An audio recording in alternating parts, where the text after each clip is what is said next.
And I remember just eating one day, just hanging out with all the cooks and chefs, and one guy's like, "Did you guys notice that Rocky put his name on the Flying M Ranch position?" And they all started laughing and just like, and I'm just like, "Yeah, what is that? Like, Yeah. what is the Flying M Ranch?" And they're like, "You don't know? It's the personal chef to Barron Hilton." And I'm like, who the fuck is that? Yeah. Who's Barron? Barron Hilton. Yeah. And they're like, it's the Hilton, Paris Hilton's grandfather. And I was like, what? And then I was like, oh shit. And they're like, you shouldn't have put your name up there, man. And I'm like, why? And they're like, well, a lot of people that have gone up there have lost their jobs Oh because of wow. how picky the Hiltons are, you know. You screw up their food, you're done. Like not only do you embarrass the company or the people that send you out there, so they just fire your ass, you know. And How old were you? I was at that time, I would say 20, Wow. 21, you know. Yeah. And I there's not I don't really regret anything. And I was like, fuck it, I'm just gonna do it, you know. If I get fired, I'll just go somewhere else, you know. I don't have a lot to lose. And so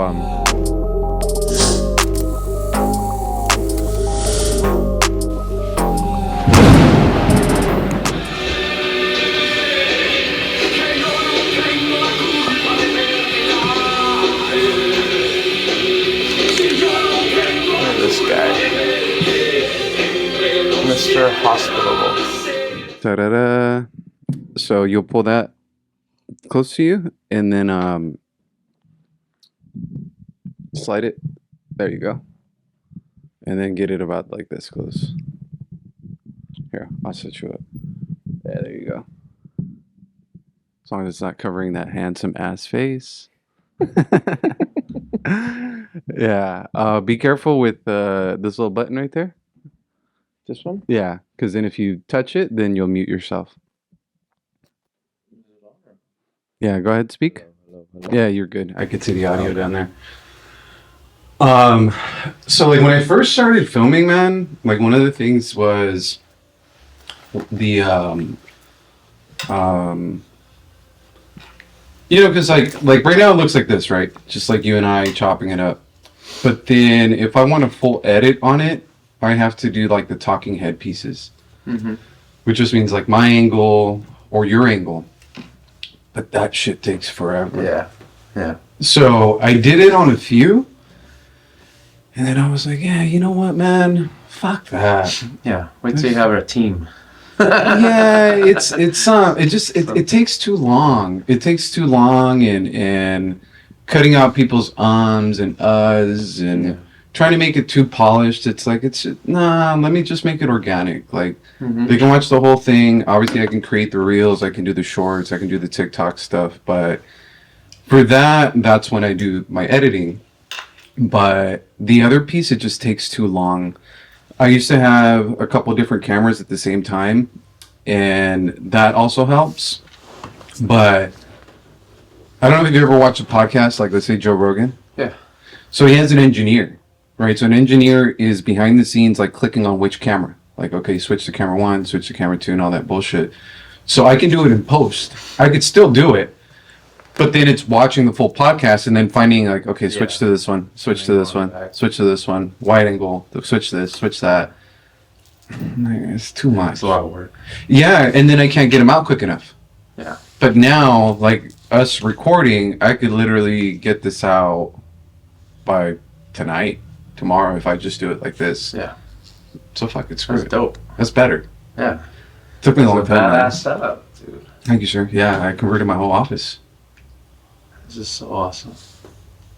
Which one's yours? My favorite? Uh-huh. So. This one? Oh yeah. Cantinflas. Yeah. I'll check it out. You grew up watching Cantinflas? Well, yeah, but my old boss, we used to call him Cantinflas because Oh, really? he was nose in the air, stuck up. But when he would come back from Mexico with a fresh haircut, he would look just like that. So Oh, really? we'd clown him. That's funny. So good memories. Cantinflas is dope, man. I like Cantinflas. I got that shit tatted on, I think it's like the inside, my inside thigh. Yeah. So yeah, every time I see the podcast, I see all the art, and I'm just like, I have a nephew that Which one's yours? Which one did you grab? this one's mine. Okay, cool. Yes, I have a nephew that the new generation, I guess, is like I always thought like kind of weird. Uh-huh. Just different, and so he's a photographer, Okay. and he's always taken like kind of I thought weird. You muted. Oh. No. Like weird kind of photos, Uh-huh.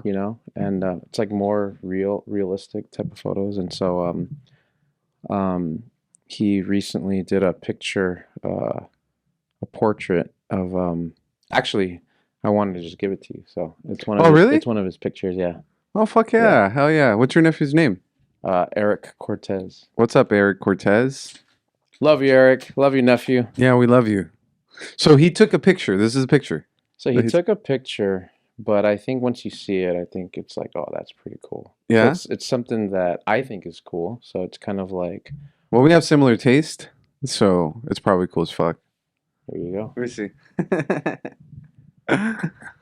All right, let's this way. Oh shit. So that's his hand holding Uh-huh. the old picture. And then this is the Wow. old retro.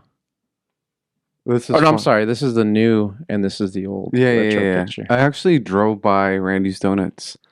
What was it? Like a couple weeks ago? Check that out. Eric, that's fucking dope, man. I'm definitely gonna put this up. That's sick. Yep. I thought it'd be cool somewhere on your wall. Yeah, man. Hell yeah. I actually it's funny because I was just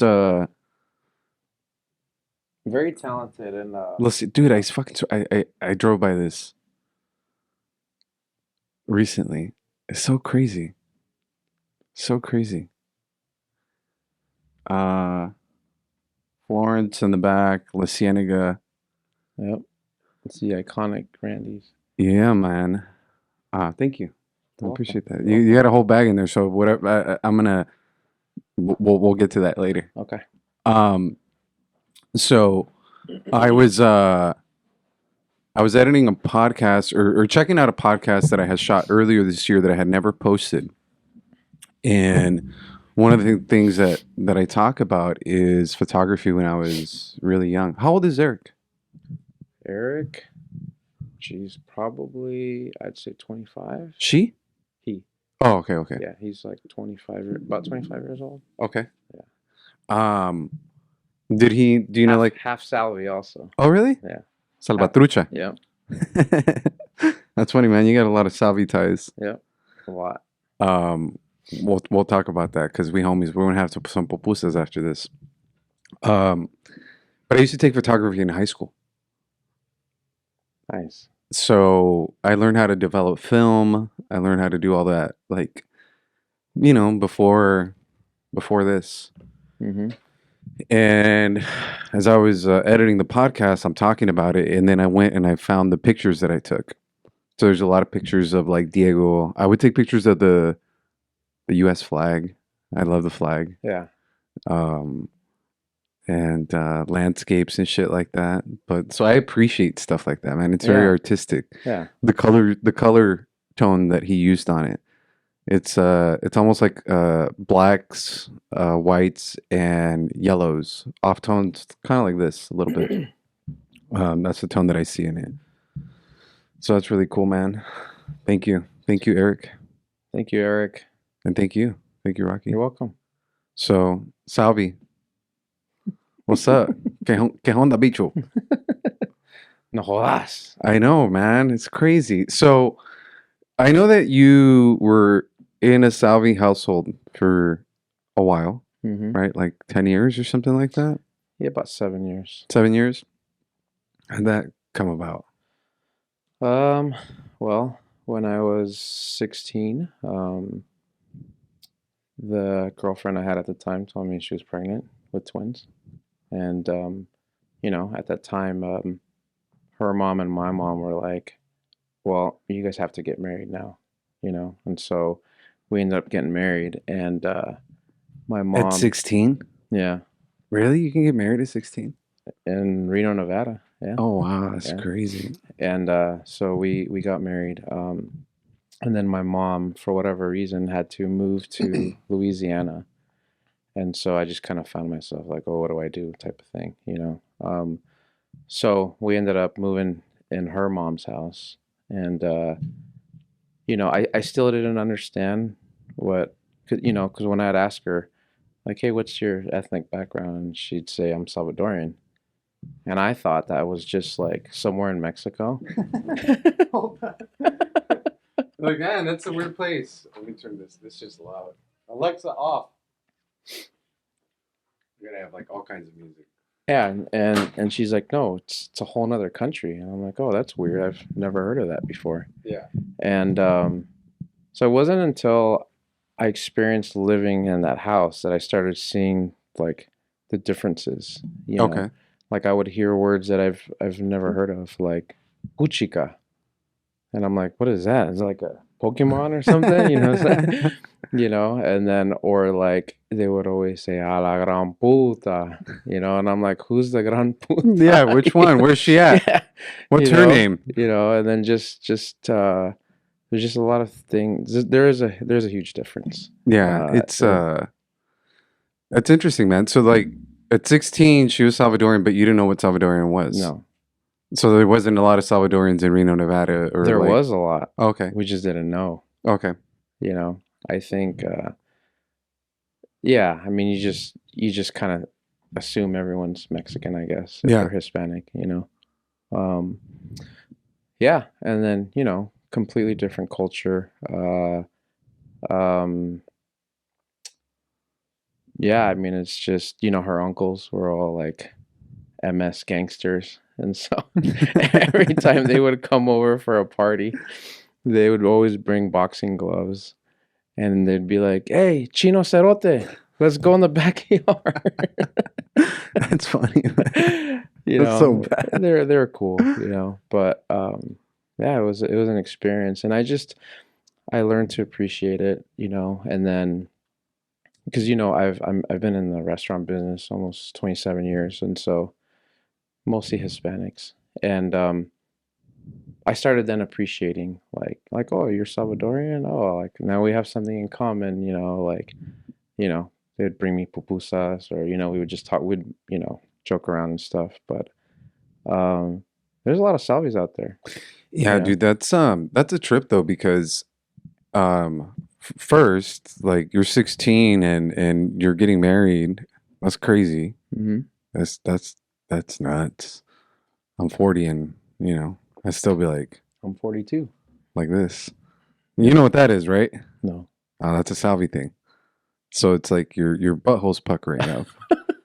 Like when you're scared with something, like así me hacía, mira. Mm-hmm. Like I was like this. Oh.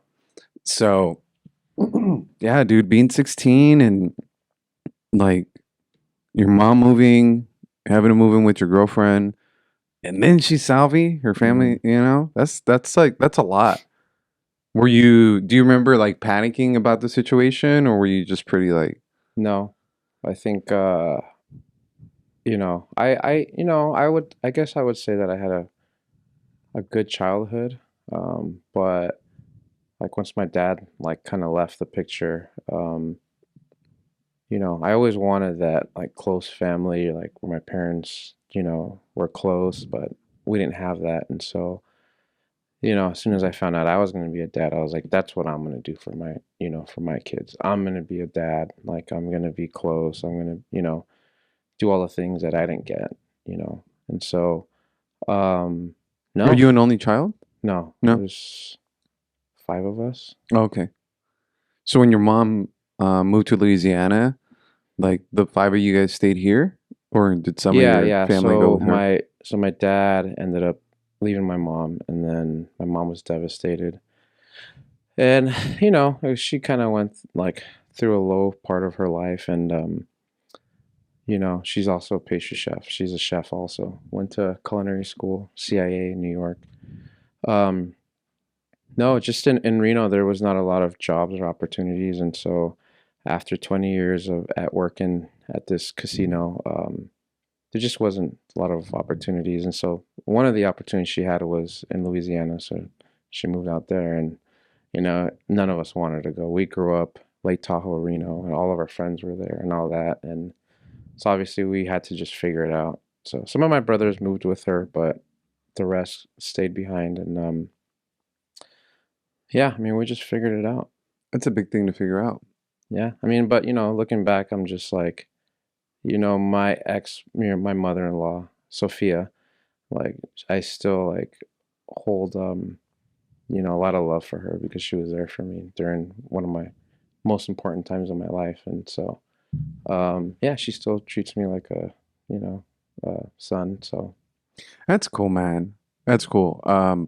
Sometimes people, when they look at my mom, they're like, "Man, you and your mom have a crazy relationship. Like, you can talk to your mom like almost like a friend." oh, I do the same thing. No Yeah. filter, Well, dude, vulgar. when you called your mom when we were at your restaurant, and I don't what she was saying something, and you had her on speaker. Yeah. Remember that? Yeah. But I remember just like you guys were. It was a fun conversation. It wasn't like, "Oh, hey, mom, how Yeah. are you?" Very dry. So it sucks when I sometimes see people that's the relationship they have. Obviously, it has to do with the parents. It's not the children.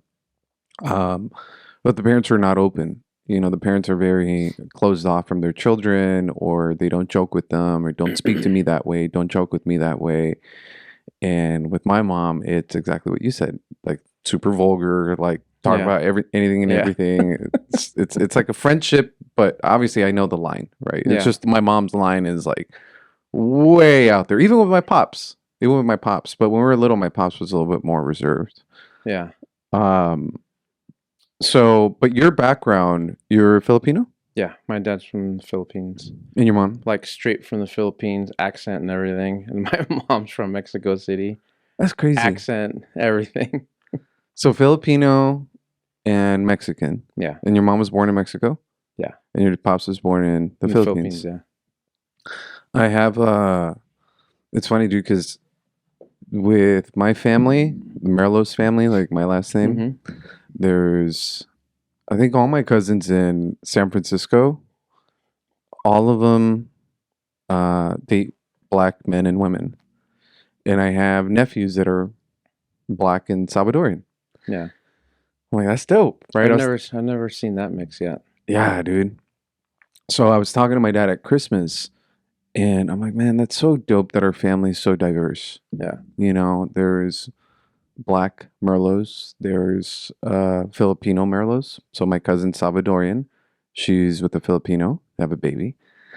And obviously he's not a Merlos because obviously they carry his name. But when I think they had the baby shower, big family, dude. They have a big family. But their food and their environment and how they were so welcoming was just like as if they were just like us. Yeah. It was really cool, man. It's really, really cool to get to know different cultures, to like embrace them. And that's what you had to do for a very long time. Not like had to, but you chose to because you could have been Oh. like, screw this. Oh, dude, I had a weird upbringing. Yeah. First of all, I didn't know what I was. I just knew that I grew up in Tahoe. It was all predominantly white, and so like we were like one of two colored families. And Like in the suburbs? Is like suburbs or is it a city? no, we grew up in a mobile home park. Yeah, Okay. we were like in the poor side of Tahoe, but it was still nice. Yeah. Um, but yeah, just growing up in Tahoe and then, going on my Filipino side and they're like, ah, there's the beaners. And then you go to the Mexican side and they're like, ah, Chino. And so, Yeah. I think it was kind of hard growing up because never felt like Accepted on either side. accepted on either side. And then you go to school and it's like, oh, there's a colored kids type of thing. Yeah. But then as you grow up, you realize that you just have this power because now you could fit in anywhere. You learn how to adapt really fast, you know. I can mistake you for Hispanic, Latino. I can mistake you for maybe like I get uh, Hawaiian all the time. Islander. Yeah, exactly. Like Mm, Polynesian, like Hawaiian, something like that. I could assume that you have black, because 3%. 3% black. 23 and me. Oh, you did that? I haven't done that. I want to do that. I want to do that. But yeah, you can dive into different areas and still be okay. Yeah. I think back then, I don't know, man.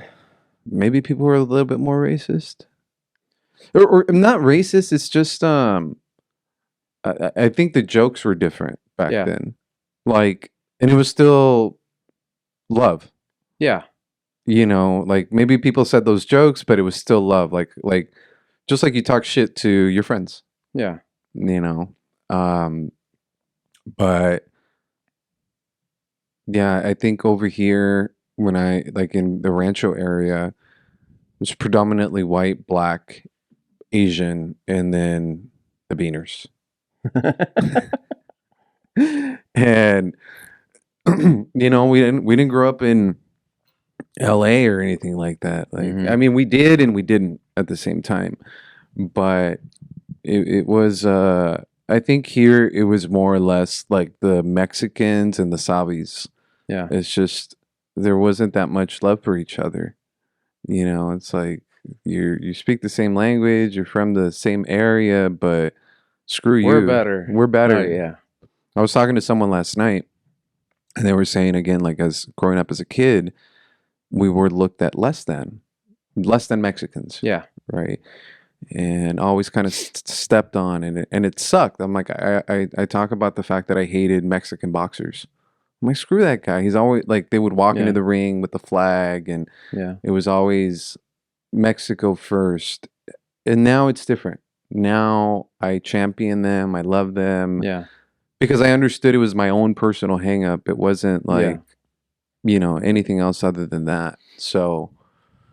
Um, so you're 16, you decide to stay, and where are your boys at? Where are your boys at today?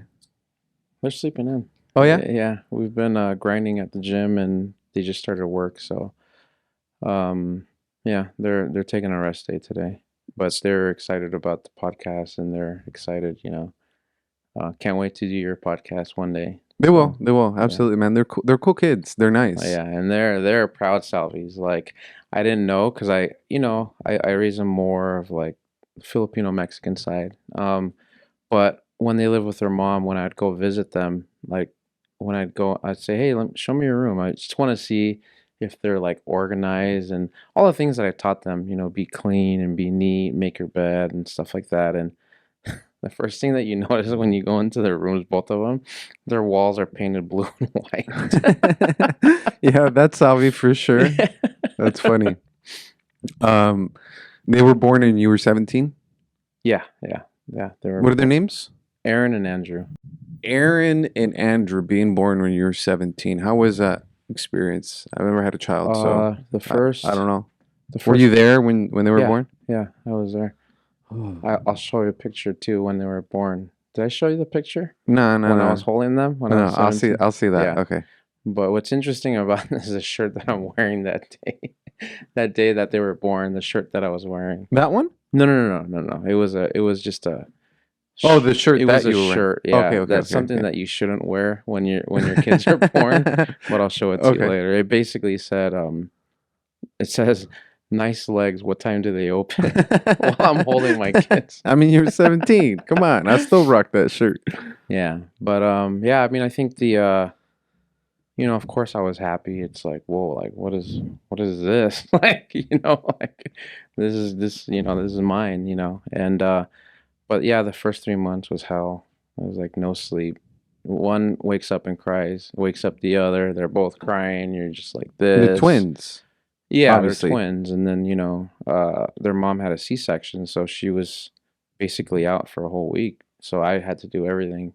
So it was like you need to learn really fast. But, I created a system where I'm like, okay, grandma would watch them during the day. I'd watch them like the graveyard time where they wake up and cry. And basically, I would have a rocking little couch thing. And then I would have one and I'd play PlayStation all night or What both. game? You know, huh? What game? Uh, it wasn't PlayStation. It was Xbox. So it was Halo. Okay. I was a big Halo guy. Um, Mortal Kombat, of course. Um, yeah, I mean, man, I used to play a lot of games. Soul Reaver. I like games with stories. Yeah, Like same here. stories and uh, but yeah, that's what I would do with Were you them. still going to school? No, oh no, as soon as I found out that I was gonna have kids, I dropped out of school. I didn't even graduate. Okay. I don't even have a GD. I have nothing. And look at you. Yeah, Here you are. yeah. It's all just being surrounded by good people and having mentors. You always have to have a mentor. Even Uh, even until now, I still have a mentor or mentors that I look up to. yeah, I mean it's I was talking to a realtor uh 2 nights ago, and he was telling me that he's studying, right? So when you buy a house, there's the one that sells a house, and then there's the one that represents the buyer. Usually there's Yeah, two agents. So obviously I help the buyer, which means my agent is on one side of the transaction and this other agent's representing the seller. So he's telling me that they're trying to liquidate their entire portfolio, like just tons of properties, right? And he said, "Look, man, this investor is making me study. They're sending me a bunch of case studies. They're in their 70s and 80s, multimillionaires, right? Or probably even billionaires at this point. And they're buying minerals, right? So it's minerals, it's oil. He started talking about fracking, and he starts just sharing all these things with me. I've been talking to this guy for like 2 months. It's a very unique transaction. My client has to wait on certain things, and so he's sharing all these things with me, and he said, "Man, I'm learning so much. Like I've been working with them for years, but every time they're teaching me something." yeah, And he was talking about Tesla stock like way back in the day. So he's talking about stocks and bonds, and he basically saying that you always need a mentor. You always need someone that that's smarter than you in some area, right? It doesn't even necessarily need to be wealth, for example, but someone maybe who's lived it and can help you. So that's how you got into the restaurant business, because of a mentor? Because I know you said it was like your mom or something like that, right? yeah. I mean, my first job was Macy's. Okay. I was a back dock, thug. And then I tried a bunch of door-to-door sales, and then What did you sell? I was What's one of just them? no, it was like this. I found it. Remember newspapers? Mm-hmm. There was like an ad like get paid fast or whatever, and so showed up at this like abandoned warehouse type of thing, Yeah. and then it's like you have a car? Yeah, okay, cool. You're hired. And they bring you to the warehouse, and there's just like pallets of like boxes, and it looked like products from China. Mm. And then so they would spend like half an hour teaching you how to sell, and then you would go with like a leader, and then you'd pick a street and you just go door to door. And I didn't care. I was all about making money, and uh yeah, it was just weird stuff. It'd be like a clipper set to cut hair. It would be like a kid's children's book. It would be like just weird things, and then they just like Random stuff. random stuff, but they teach you how to like, make people laugh or, convince them, and so did that for a while. And then, but, I think I was 15, 16, super immature, going to the, house parties, all the raves and stuff. And so half of the time I'd be hungover. And so I could never keep a job. Um, and then, but when we found out I was going to be a dad, my mom was like, "All right, son, you don't want to go to school? Fine, like, but, this is your responsibility. You did this. You're gonna have to be a man." And so she's like, I'm gonna call a friend, and I'm gonna get you hired in the kitchen, and you better not fuck it up." Like it's my reputation and all that. And so yeah, I started working in the restaurants and started from the bottom. Um, uh, what was the main question again? Like, was it because of a mentor that you got into Oh, it, like oh your no, mom in that way, no. So then or? that's how I got in, and Uh-huh. then um, it was good money, and then I was on my best behavior, and I remember just like you start like cutting vegetables, you start washing dishes, and then after a while it just kind of gets gets kind of boring. But I would sit there and I'd watch all the guys, and the girls cooking and the fire and the saute and the broiling and and you just be like, damn, that's badass. Like they've been doing it for so many years. And I remember one day, something happened. And in those days, like there was no HR. There was no, it's all the stuff that you see like Hell's Kitchen. That's how it was, or even worse. Um, but I remember one day the chef was screaming and going off, and all of the cooks walked out. Every single one of them walked out, except for like one.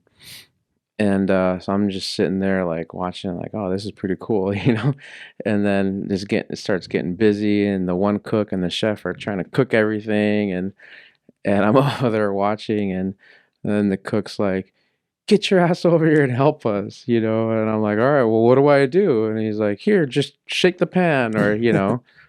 And so, I mean, looking back, that's called an opportunity, you know. So took the opportunity and just said I wanted to learn, even though I didn't know what I was doing, and you just figure it out. But so that's how I got started, and you just I started becoming interested, and as soon as I showed interest and applied myself, that's where people were like, oh, why don't you come to the Italian place? I'll teach you, because it's hard working in the kitchen. You have to have a lot of mental toughness, and it's not a desired job, or I don't think it was back in the day. You had to go to culinary school and all that, but um, for me, I was like, okay, well, I can't afford college. I can't go to culinary school, so I'm just gonna soak up as much as I can from you, from you, from you, and yeah, I would jump around like, because in the casino there was like 8 or 9 restaurants, and so. So you that job that you're talking about, it was in the casino. That's where your Yeah, mom got you hired. yeah, it Okay, was a cool. casino. Yeah, and so I would work probably like 6 months to a year, and then if I felt like I got everything out of it, then I would, I Go to would the next go to the restaurant. next restaurant, and then I did everything.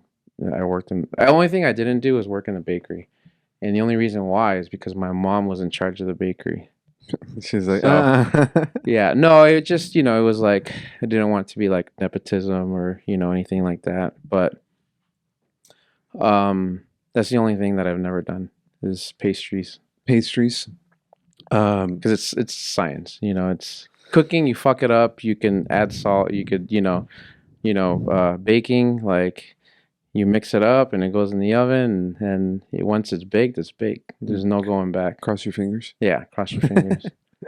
Yeah, but going back to the mentor thing, yeah, I mean, I was just fortunate to just have people that had a liking to me. Is either having a liking to me or they just needed someone that they can rely on. And so I've been blessed with so many mentors. Um, I think the very first one that gave me my first shot or opportunity was this guy named Gary Asimborski. And man, he would always make racist jokes. He was the most vulgar. But you get to know him, and he's just such a sweetheart. But yeah, I remember when he took me to the Hilton house to train me to be the personal chef. They'd be like, "Oh, Rocky's a nice kid. Like, where'd you find him?" And he'd say, "Oh, I I found him rolling burritos at the Taco Bell." Just things like that. But it was just his humor. But yeah, just had so many mentors. I was at PF Chang's for 10 years. I had two mentors there, CJ, Charles Johnson, and Tina Martledge. They're still my mentors. They're still close friends of mine. Um, and then, I just realized that you just always need a mentor, whether it's work um, or like right now, like I'm trying to go through this fitness journey because I neglected my health all these years. And so now I'm diabetic, so I have to like take control of my health. So I've been going to the gym, eating better. Um, and now like I see like other people that just are doing really well. I just make friends with them, conversation, and like right now I have a fitness. He's a pro bodybuilder. His name is Anthony. He goes by Protein Poppy. He's trying to create his brand right now, Yeah. but he's taking me and my kids as his little group, and we work out with him like 5 days a week, and gains, dude. It's been like a month, and we're all seeing results. And so, same thing, work, gym, whatever it is, life. You always need a mentor, or there's nothing wrong with getting advice from someone that's better than you, or a subject matter expert. So yeah, mentors is a big thing for me. Yeah, dude. I think when I was 16, maybe 17, somewhere around there, um, my mom knew someone that worked in real estate. They used to call him Papa Franco. Papa Franco. And I'm just like, like I wanted to learn, man. I wanted to learn, what I do because I had jumped into real estate because there was a sign that said now hiring. But I didn't like, I'm the type of person that needs to know shit. Don't just tell me to sell it. Like, oh, just go ahead and sell it. Like, well, what is it? Like, how does it work? Yeah. Don't just tell me to sell it. I can, but even at that early age, I knew that what finance wasn't just selling. It's like, what is this? I want to understand it. So I would go to his office, man, and I would sit in like an empty signing room and I would just study. I would just study what I do, like what is this application, and I would just calculate numbers and all these things. And so he was someone that mentored me for some time. The people that I started with mentored me, and I think it's your desire and your ability to be open, right? Because if you don't have the perspective of learning from others, then nobody can be a mentor to you. Yeah. Like you're just never going to learn. You're never going to learn. It's, take a horse to water. You can't can't force him to drink. Yeah. And so, excuse me.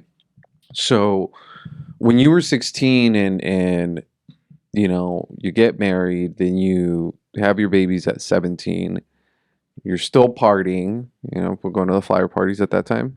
Yeah. Okay. Yep. I saw your rebel flyer pictures. parties. Yep. I was a rebel. You were a rebel? Wannabe, but I Hey, I was a rebel. You're a rebel. Were you from a party crew? Did you? Yes. Yeah. It was a car club, but slash Party crew? Yeah. It started off as like, well, I wouldn't say that I was officially part of the car club, but they were all my friends. And Affiliated. I was a tag along. Tag I along. was Okay. I was a young kid tagging along, but they always welcomed me like the little brother, and so it started off as like meeting every Saturday and going on the cruise. This is in Reno, so we would cruise the casino strip with you'd see all the other car clubs, and then house music came out, so then there was always like, yeah, there was like flyer parties, and then so we would show up, and then you start the guys from LA would, all the rebels would come, and they start screaming their like Their party crews. crew names, and then we all of a sudden it was like untouchable, and then we became a party crew type Yeah. of thing. It's funny because I hung out with a lot of party crews. But I told Biggs it was to the point where it just started getting really violent.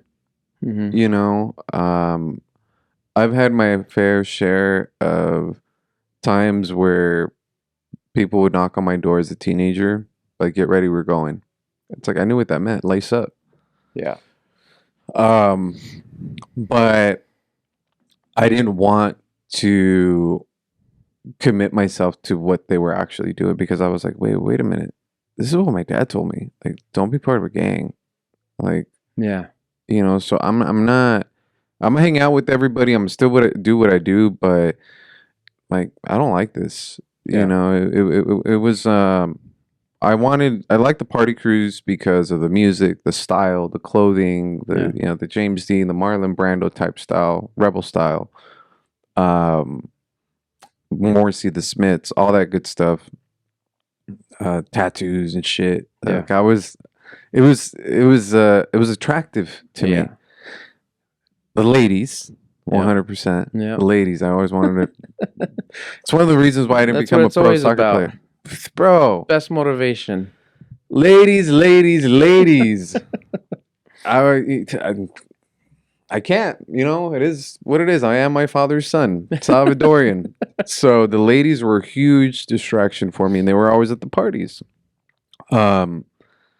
So that's one of the things that you and I talked about the first time we talked, where we talked for quite a while, and it's like, damn, we kind of grew up the same. Yeah. Right. That's why I think we vibe. That's like your thought process in regards to like the mentorship, like what you do for business. You're a really nice guy. Thank you. Yeah, you're a You really, too. really nice guy. Thank you, sir. And then how we grew up. Yeah. So it's like, this is my homie. Like, dude, Yeah. I've known this guy for years, even though I haven't That's what known it him for feels years. like. Yeah. Yeah. That's what. So you were at nights, you were partying, you were one of the guys on the go-go cages at the party stuff. And then you would go to the restaurant, take care of your babies. When is it that you got out of, let's say, the casino and started going into, or saw it more like a career, like when you started working for the Hilton family or PF Chang's and running stuff like that? Yeah. So I was working at the casino, I think, from 1997 till 2003. So about 6 years, just cooking at all the restaurants and stuff. And, I always had the desire of moving up. But in those days, like if you didn't have a culinary degree, you weren't even considered, to be a chef or a manager. And, uh, like every time that there was an opening or an opportunity, you always had the chance to apply for it. But, most of us weren't even considered. And, in those days they would bring people in and, you'd see these people come in and like, oh, I went to this culinary school or that culinary school, but they just couldn't hack it, like big ego and everything. And then, just after a couple of years, I'm like, man, I'm better than this guy or I'm better than this girl, and I'm dedicated. I've been loyal to this company, and um, so I had a chip on my shoulder and, I started just venturing out of that property and going to other companies. And, just after a while, um, I wasn't going to let anything hold me down or hold me back because now I wasn't even doing it for myself because that wasn't my motivation. It was, I have to provide, I have to be a provider. And, if I'm not going to be the best, at least I'm going to try. And uh, so yeah, I'll tell you how it started was, so I was a cook all these years and, um, I worked at a casino that was union. So the only way you moved up was by seniority. And, there was this long hallway that connected all the restaurants and there'd be clipboards. And so those clipboards were like positions or open positions or promotions. And you'd fill your name out and then it didn't matter what your skill set was. If you had the seniority you would get the position. And in those days, like I was new, I was young, and I had just started this certain property. I was brand new. And I had a good time slowly like moving up. But then there was this one clipboard at the end and it said um Flying M Ranch personal chef. What is it? Flying M Ranch. Flying M. Flying M Ranch. Okay. And I'll tell you the backstory of that. But then I would notice for months and months, or as long as it was up there, no one would ever fill their name on there. And Just then like a blank sheet. yeah, and yeah, just like a blank sheet. And I remember just struggling with money and living paycheck to paycheck, eating top ramen every night, and Maruchan. yeah, yeah, and I'm just like, man, what do I have to lose? So I just put my name on the clipboard. And in those days, the restaurants didn't open until nighttime. So all of the employees would go down to the cafeteria and congregate and eat and take their break. So there'd be like a big lunch table with 30 cooks, and we just look like a bunch of pirates, and we would be eating and smoking because back then you could smoke indoors. Yeah. And there's just a bunch of trash talk. And I remember just eating one day, just hanging out with all the cooks and chefs. And one guy's like, "Did you guys notice that Rocky put his name on the Flying M Ranch position?" And they all started laughing and and I'm just like, "Yeah, what is that? Like, Yeah. what is the Flying M Ranch?" And they're like, "You don't know? It's the personal chef to Barron Hilton." And I'm like, who the fuck is that? Yeah. Who's Barron? Barron Hilton. Yeah. And they're like, "It's the Hilton, Paris Hilton's grandfather." And I was like, "What?" And then I was like, "Oh shit." And they're like, "You shouldn't have put your name up there, man." And I'm like, "Why?" And they're like, "Well, a lot of people that have gone up there have lost their jobs Oh, because wow. of how picky the Hiltons are. You screw up their food, you're done. Like not only do you embarrass the company or the people that send you out there, so they just fire your ass. And How old were you? I was at that time, I would say 20, Wow. 21. Yeah. And I I don't really regret anything. I was like, fuck it, I'm just gonna do it. If I get fired, I'll just go somewhere else. I don't have a lot to lose. And uh so I went out there with this guy named Gary. I didn't really know him at the time, but But hold on. So like you got called up from that sheet? Even like how did yeah, that? because Was it a phone call? Was it like a letter? oh yeah, it was like, "Hey, you have a meeting at the F&B office with the director of food and beverage, the executive chef."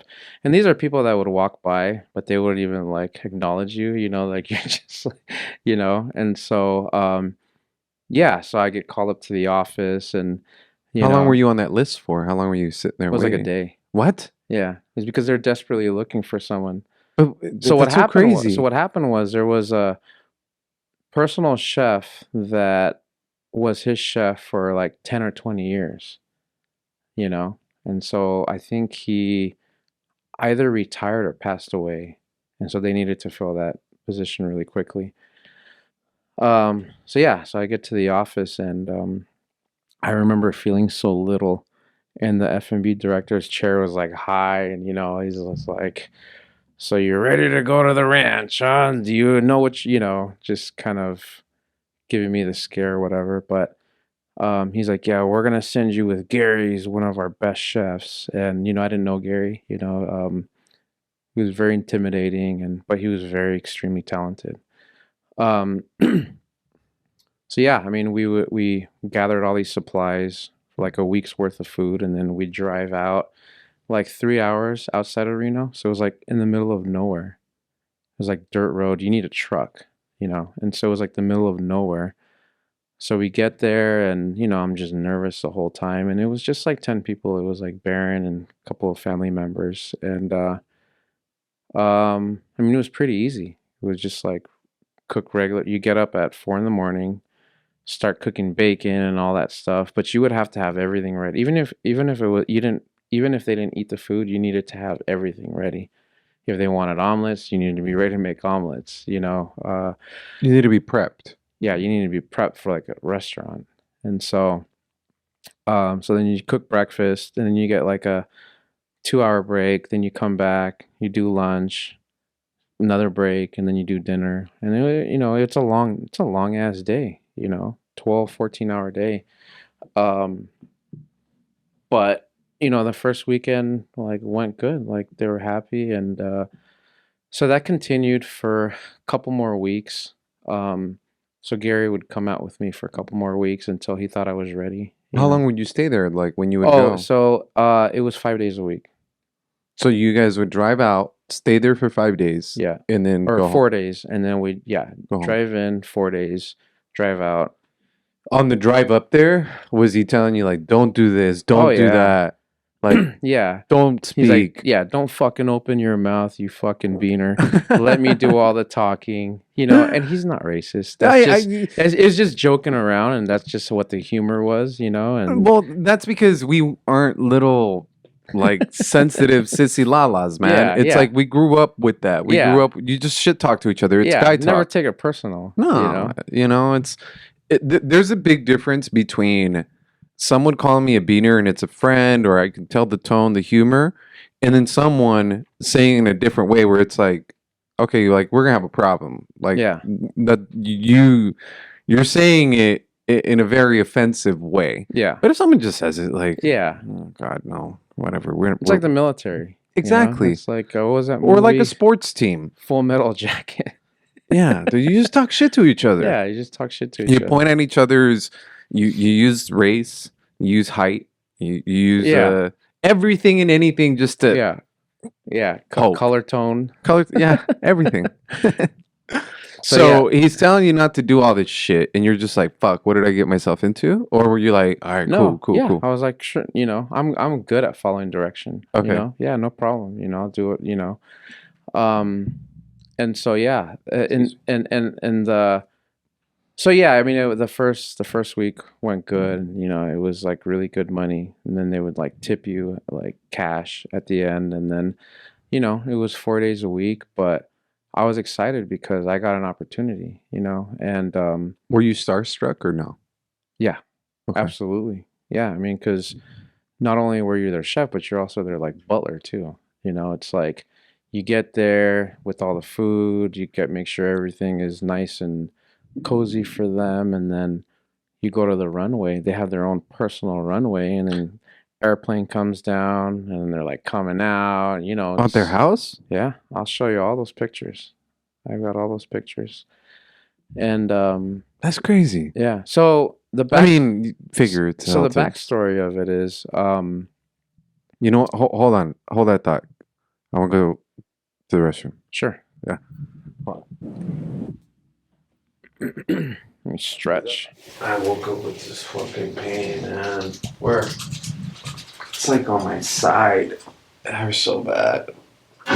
Like up here under my rib and like towards my back.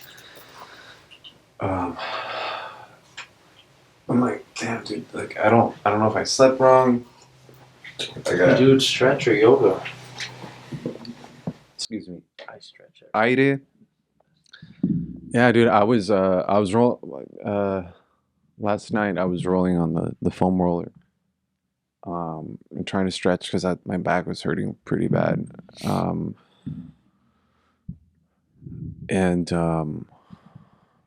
Yeah, but right now I'm in pain. So, all right, let's go back. We were at the part where you're talking about the damn plane.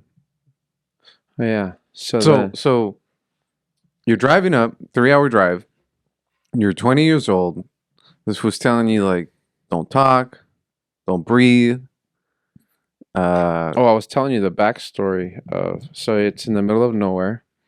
They have a fucking So yeah. airport So at their house. This is a story. Was that so? Well, before he passed away, he lived in Van Nuys. Okay. Him and like immediate family lived in Van Nuys. But he purchased a third of Nevada back then. So he had like literally a third of Nevada. Is this not working? Yeah. Just want to make sure. And the reason why he did that was because he was a big aviator. So he was like in touch with like Howard Hughes and like all those like engineers, and it was one of his passions. And so he wanted to just be able to fly wherever the fuck he wanted to go, or he had like 10 airplanes, and so essentially he bought the airspace. So it was like his private pilot would say it was like Disneyland for pilots Mm. because you could just fly all these airplanes. So when you go to the house, all the planes are there? Yeah. Well, they have an A hangar? yeah, they have a hangar. I don't know, I'll show man. you all those pictures too. I'm trying to imagine it. I'm trying to imagine it. Damn it. It seems like it would obviously have to be a pretty big property, right? Yeah, Like huge. mansion, like It was like a farmhouse, but upgraded, and then surrounding it had a bunch of like bungalows, and then of course the help stayed in this like weird like cabin, but it turns out that cabin was the second oldest building in Nevada. It was an old stagecoach. oh wow. And I'll tell you a side story with that because whenever we'd sleep in there, you'd have weird dreams, crazy dreams. They'd pull your patas. Oh, weird stuff Let's like, see when agua would come out. huh? El cipitillo. Yeah, I mean, yeah, we've had times where there's bats in there. Or, we heard stories of a bear trying to get in there. But But it's in the middle of nowhere. it's in the middle of nowhere. That's crazy, Yeah. man. So I think, after he passed away, I don't know if they seized the property or sold it but I think Nevada owns it now. But yeah, I mean, it was the first, I started going, everything was cool because Gary was there, but then when I started going solo, it was like, okay, now I have to be my own person. I have to create my own food and all that. And again, I didn't go to culinary school. I had no, training like that. Um, So they would just tell you like, "Hey, man, I want a burger," and then you just got to be able to make a burger. yeah, they would, so their secretary from out here would say, hey, Barron's, because we kind of knew Barron's diet and he always stuck to it. But they'd be like, hey, Carol Shelby's going to be there. This is their diet restrictions or this is their allergies. And so we would always bring extra stuff just in case. But you got to be able to make anything they want. Kind of. Well, yes. So you would have a prefix menu for them and you would present it to them and he'd be like, yeah, that's cool. Or no, that's not what I want, type of thing. So it wasn't as hard as everybody thought it was. But was that where he lived, or was it just like a Oh, vacation home? no. So from my understanding, so when we would leave, he would leave. So he'd be flying in and out. And so he would be out there it was like a retirement home, but he'd be there from April till September. There he hosted a lot of private events.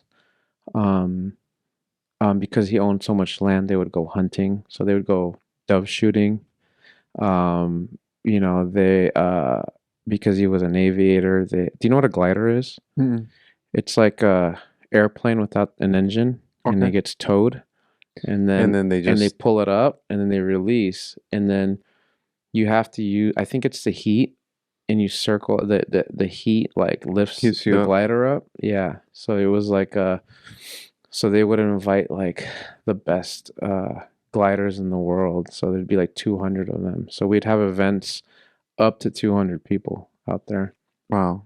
Um, but yeah, so he would do that from April to September. So essentially, I'd live out there 4 or 5 days a week during that time span. How many days after, or how long after, were you left on your own? Like for me to work by myself. Yeah, for Gary not to Oh, go with it you. was like a month. Okay. Yeah, it was like a month. Um, but it became so easy that like I would have either the stuff already prepared and then I could just like cook it really fast. So I had a lot of time on my hands, and there was no TV. There was like it was really boring. Yeah. Not boring, but like there was not a lot you could do with like your phones or whatever. So I started like and internet was just like came about, you know. So I was like researching like recipes and watching cooking videos, and I taught myself a lot of that stuff. Um, but in the downtime, you know, as time went, you know, I became friends with the pilots and stuff like that, and they'd be like, hey, Rock, you want to go fly? And I'm like, fuck yeah, let's go fly, you know. So I did a lot of flying You just actually. jump on the plane with them? Yeah, jump on the plane, or they teach you how to fly. What about So the gliders? Did you ever do that? I never did the glider. Yeah, that pooped my pants. Oh No. yeah. So we do a lot of flying, we do a lot of shooting. Um, I remember they invited me to go shooting with a shotgun, you know, and never held a gun in my life. And it's like the thing where they like pull the trigger and it shoots like a puck and you shoot it. Skeet shooting? Skeet shooting, yeah. So then I shot a 30 out of 30. It's crazy, man. So they're watching me do it. And like after like 3 or 4 shots, they're like, "You've done this before." And I'm like, "No, I've never." PlayStation, fool. Yeah, I'm like Halo. Xbox. Or It's Halo, you yeah. know. So yeah, we'd go flying, we'd go shooting, we'd go fishing because the Truckee River ran right next to their house. So you know, I kept myself busy, but most of the time I was doing a lot of research on. I was educating myself on cooking and you know different things. That's a really cool experience, man. Yeah. And if you wouldn't have said fuck it Mm-hmm. and written your name on that board, where would you be? Like, it was like you took a shot on yourself. Like, screw it. Like, what's the worst that could happen? Like, Yeah. no one's putting their name on there. And then you did it. And then it's closed mouths don't get fed. You know, just ask. Yeah. Try. And one thing that they had told my production partner once, they said, "Well, what if what you want to happen happens? Are you ready for it?" Yeah. And that's a scary thought sometimes. Yeah. Um, but were you in that moment thinking like, "Damn, dude, this is like a whole new world up to me," or like, how did you feel about it at the time? Yeah, I think have you ever heard of there was a I don't know who said it, but there was analogy of I think it was like a cricket, right? Like you like when you go to the pet store and you buy crickets to feed your lizard, like they open the box and you're like, "Whoa, like don't open the box, they're gonna jump out." But when have you ever done that? And no, but basically they're just hitting the top, They're just hitting and the then they top. stop Yeah, they stop. Yeah. because they think they're gonna hit the top. Yeah. So I felt like that. Like my ceiling was very low. But once I did this whole Hilton thing and just being, you know, just being told by other people that I was going to get fired, I'm not going to make it. And, you know, you know, as soon as I did it, like proving everyone wrong, I'm like, oh shit, what else can I do?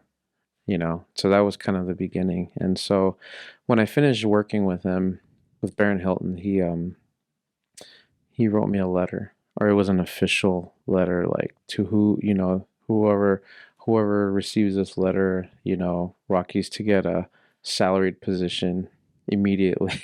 That's dope, man. I came back with the letter. I'm like, which restaurant do I go to? You And know, where did you go? they promoted me. Okay. So I had my own restaurant. It was an Italian restaurant. Dude, I was like 21. So, Wow. you know, it was a great opportunity, but I was still super immature, you know, super immature. And looking back, like I became that like really bad boss, you know, that like dictator boss. And, you know, through the years, you just kind of, as you move to different companies or different jobs, it's always good to kind of reinvent yourself and look back and say, you know what, I have a fresh start. I'm gonna try this differently, you know. And so, yeah, I mean, that was one of my first opportunity.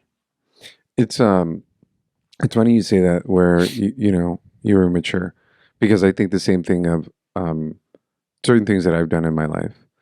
And it's almost like I looked up to certain people and I saw those successful people act a certain way, it wasn't like I was trying to mimic them, Yeah. but because they were my mentors, it's almost like, oh, that's how I should act. Right. Yeah. Like it just became acceptable and easy. Yeah. And then looking back, I'm like, damn, that was not the right way to act. Yeah. That was not the right way to act. Like I shouldn't have done that, shouldn't have said that.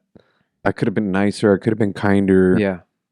Like, why was I being such a dick? Yeah. Just because that person was a dick and they were successful, like I was like mimicking it. Yeah.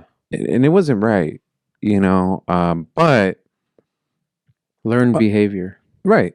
And but now you can look back and be like, you can fix those mistakes Yeah. because again, what I mentioned to you is you're very open, right? So some people recognize it and some people just stay there. Dick mode. Yeah. It's like, come on, bro. Like, you know, dick mode is a mode. Yeah. It's not, you know, always. Yeah, and I think let's see, where do we go? So I think that yeah, I mean I've gone back and I've ran into people that I haven't seen in 10, 15 years. You're like, And you're a dick. No. yeah, and I already before they even say anything, I'd be like, "Hey, you know what? I just want to apologize. I was a dick to you." Before they Sure. most of the time they're humble and they say hi and I'm like, "Look, I was so bad. I was a dick. I didn't give you an opportunity or you know, I roasted you all. I was just like, I'm really sorry and but I've changed and if there's anything I can do to help, like I'm here. That's cool. And yeah, like in Vegas, um I lived there like in 2008, 2010, and then I left a long time at that like 2012 I left, came here to LA, but then since joining my new job, like we own a property out, or we have a restaurant in one of the casinos. And so when I started working, I noticed that all these people I used to work with in Vegas work for the company, and so it's like, oh my gosh, So It's full circle. full circle. I've done a lot of apologizing, but I think that I've made up too with a lot of them, and kind of returning some of those favors. But just going back to the whole mentor thing, I think I don't. I'm absolutely not the best chef. I can cook. I'm pretty good. I can do anything. But I don't try to be the best. I'm not creative at all. You give me a recipe, like I can teach it. But I will say my biggest power is mentoring, because a lot of these kids nowadays, or a lot of the people that in kitchens, you know, a lot of them come from other countries. Like they just got here and they don't speak a lot of English, or they don't have a lot of education, and so I can connect with them really easy. Like, hey, guess what? Like, I didn't finish high school either. I don't have a GED. I'm just like you, but you can be in my position. But I'm gonna lay out what you have to do, or like, hey, you don't speak English. Who cares? Can you understand it? Can you respond? Can you lead a team? So it's funny. There's this one guy that I met at PF Chang's, like I would say 12 to 15 years ago, and he was my dishwasher, straight from El Salvador, thick accent and everything. No, that ball. Yeah. And but he was always quiet and just like he's like, "Si patron," like whatever you need, right? So that was like what, 12, 15 years ago. He's executive chef of one of our restaurants That's dope. in Brentwood. Yeah. Um, I have another guy in that's a head chef of our El Segundo location. He was our dishwasher a long time ago. Like, you know, and this is at Chin Chin. yeah, this is our Okay. Chin, yeah. I want some Chin Chin. Yeah. Yeah, I got to try that one. The one I tried is the other one that you managed. BBCM. BBCM. Yeah. That one was delicious. I need to go again. I want to take my mom. Anytime. I want to take my mom there. I'll be there with you. Yeah, that'd be cool, man. That'd be really cool. We're rolling out a new menu next month, so. Do you come up with the menu, or does your chef come up with the menu? No, no, I don't. But the my mentor now, name's David Choi. Um, Hi, David. hey, David. Love you, David. Yeah, we love you, David. No, he's like a brother to me. He we worked together to we try to get chefs, like acclaimed chefs, to come in and kind of help us out. So we have this chef from DC. His name is Eric Brunner Yang. Extremely talented guy. Like our age, same type of upbringing. But this guy, 3 times James Beard Award contestant. What is that? It's like the who's who of chefs. Okay. Of Um, chefing? yeah, of chefing. Yeah, he's a badass. Yeah, he's helped us create menus for Chin Chin, and so now he's gonna help us with some of the menus at BBCM. So you'll meet him. That's yeah. Yeah, he's cool. I the first time I made rice, bro, I fucking filled up the pot all the way to the brim, even though my mom told me not to. She gave me instructions. She was like, this much of this much of that. And I said, well, I don't know. This thing looks a little empty. So like I filled it to the brim. You talking about rice cooker rice or stovetop rice? A stovetop. Oh, okay. Yeah. Okay. And I didn't know rice grew. Right? So there's all this Yeah. rice fucking going Yeah. everywhere. And growing up, I didn't grow up cooking, right? We didn't grow up Mhm. cooking. My dad don't know how to cook for shit. My dad never steps in the kitchen. Like my dad's like, I'm gonna eat. That's Yeah. traditional household. My dad would wash the dishes clean, and, he'd do everything else, but the cooking was only for my mom. Yeah. And so when I moved out, um, I didn't know how to cook, so I'd call my mom Yeah. and ask her like, "Hey, how do I make this or how to make that?" And after several failed attempts of just me trying to not listen to the recipe, then I said, "Okay, the first thing is listen to the recipe, follow the recipe. Mm-hmm. Once you learn the recipe, then you can start getting creative with it. Yes. Then it's like, okay, I'm gonna add this, I'm gonna take this off, Yeah. I'm gonna substitute. I want a different hint of flavor over Yeah. here."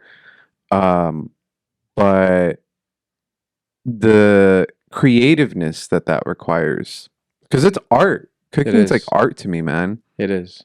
Like, how do you put your colors together? Oh yeah. Contrast, all this shit.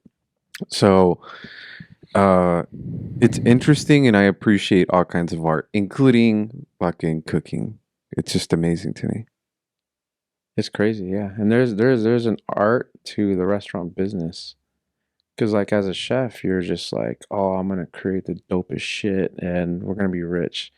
It doesn't always work that way. It's like it can be the dopest shit, but the majority of people might not like it, which is why like, there's like Raising Cane's or Chick-fil-A or, all these big ones, like they got it right. It's like you don't need to have 20, 30 different fucking half-ass mediocre items. You just need one badass item. That's it, and people will keep coming back. Yeah. That's an art, So that's the one that I'm more interested in. What?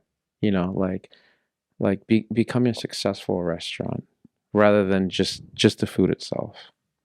And that requires having the right staff, having the right vibe, and nowadays it's like, what's trendy? What looks good on Instagram? It's an experience. An experience too. Yeah. It's an experience because my point of view, right? So when I walk into a restaurant, I'm a foodie.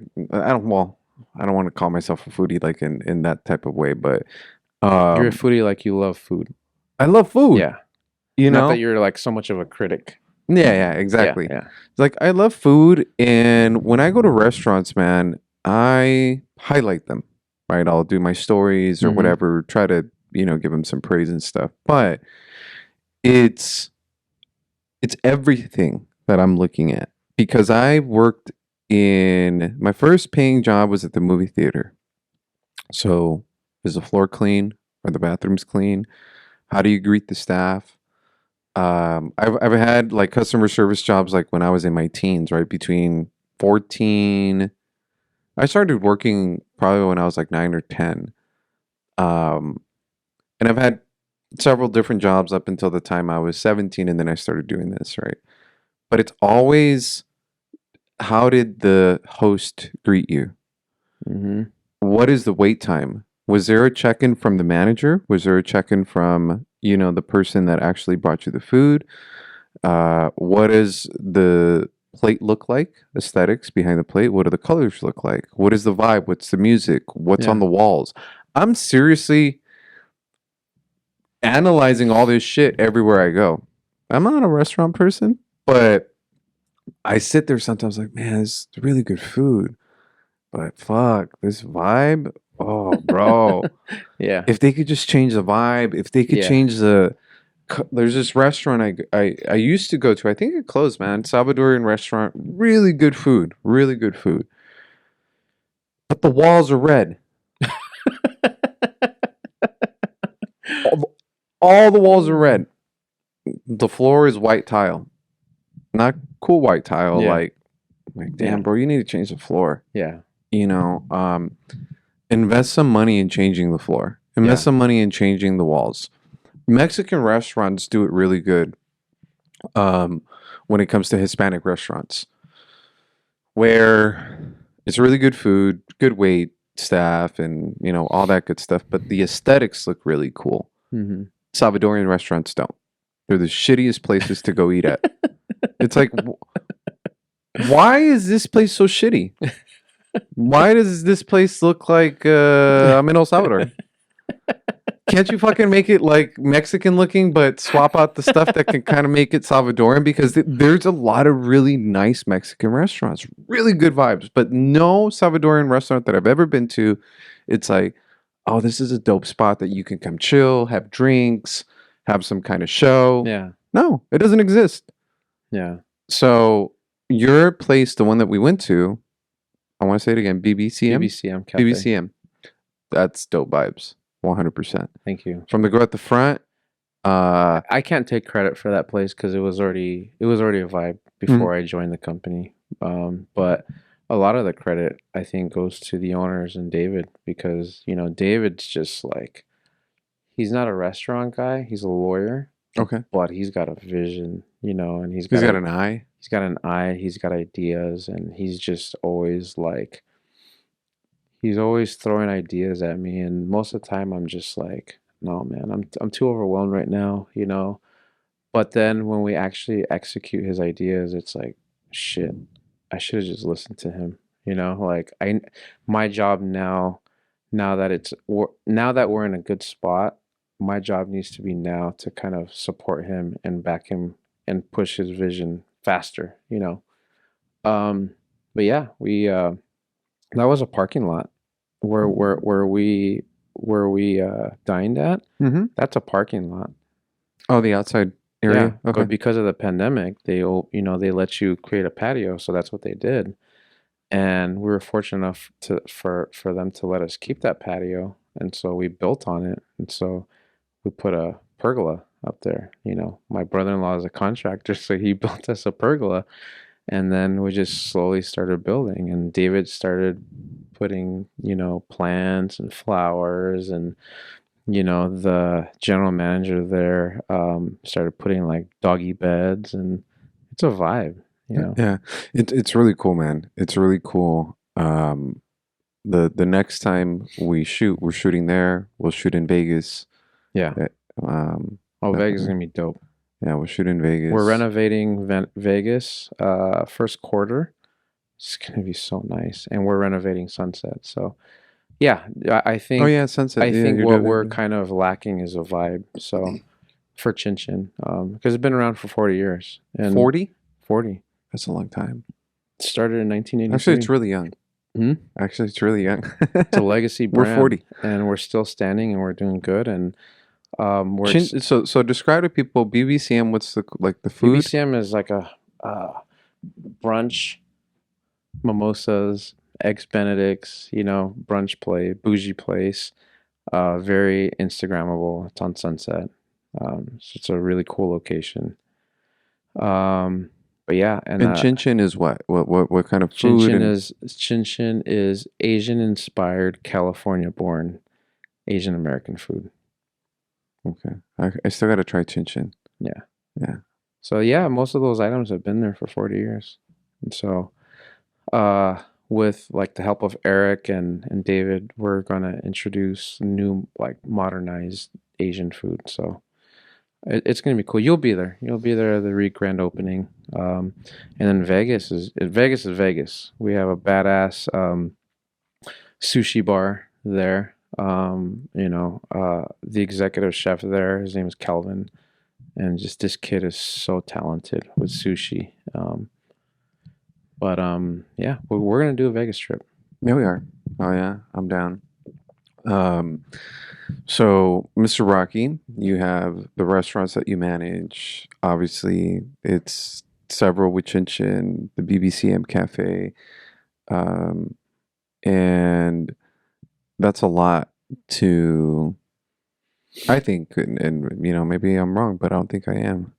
That's a lot of weight to carry, right? Hmm. It's a big responsibility, the success of it. Your title's like the general manager for Director of operations. director of operations, so head honcho in charge.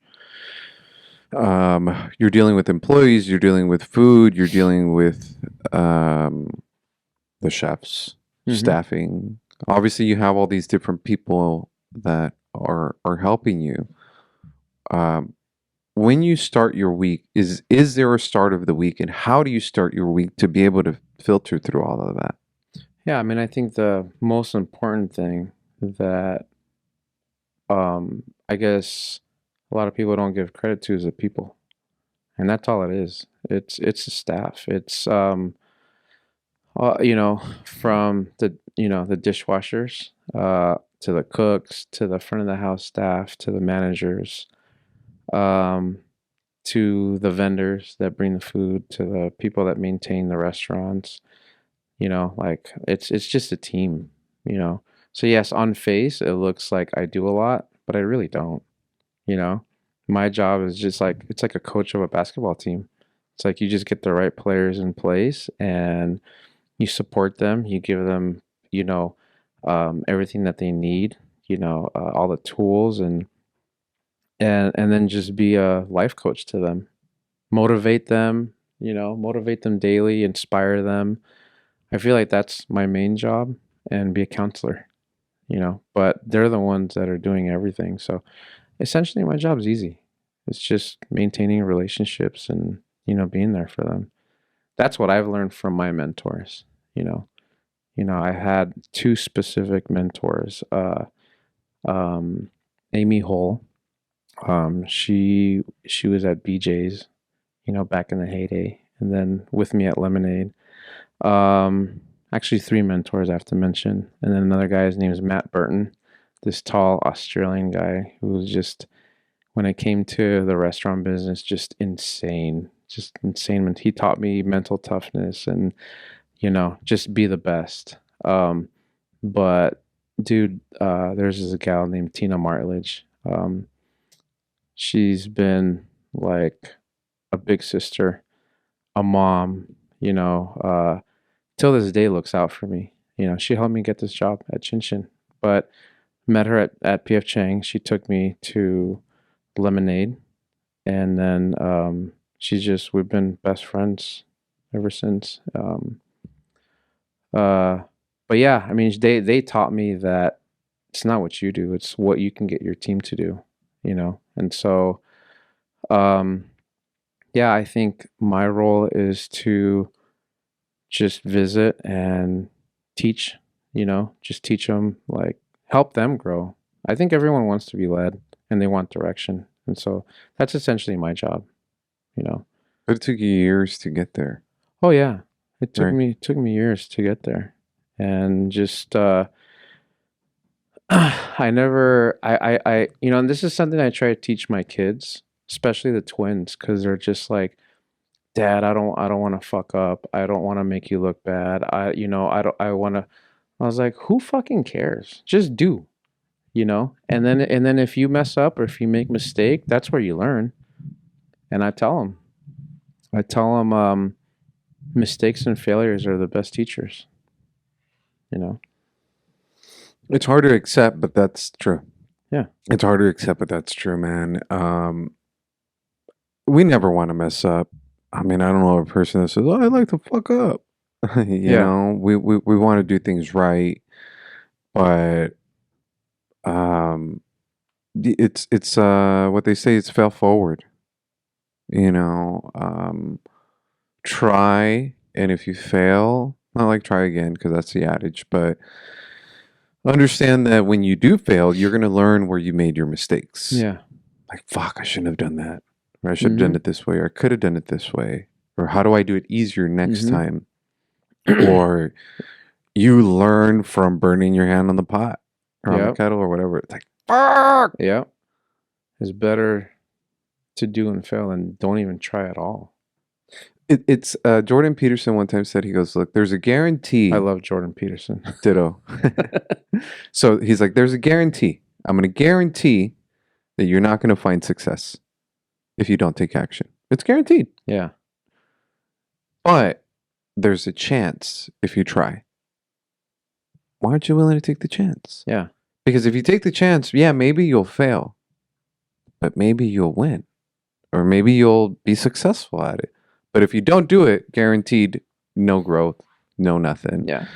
But it's like I said, it's easier said than done, man. You know, the thing that you did to put your name on that wall, easier said than done. To get to the place where you're at now, easier said than done. Sometimes it's culture, it's your own hangups, it's the people you surround yourself with. You and I talked last night, and I told you, I was like, there's a lot of friends that I had to distance myself from because um,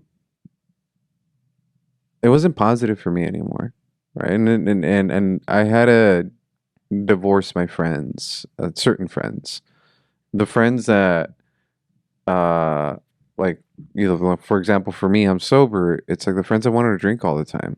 It's just like I can't be around that. Like, and if you want that for me, knowing what I've been through, that means you don't care about me. Yeah. Like, yeah, you could do it for yourself, but if you like, come on, man, drink, drink, drink, it's like you don't love me then because you don't know what I went through to actually make the decision to become sober, for Yeah. example.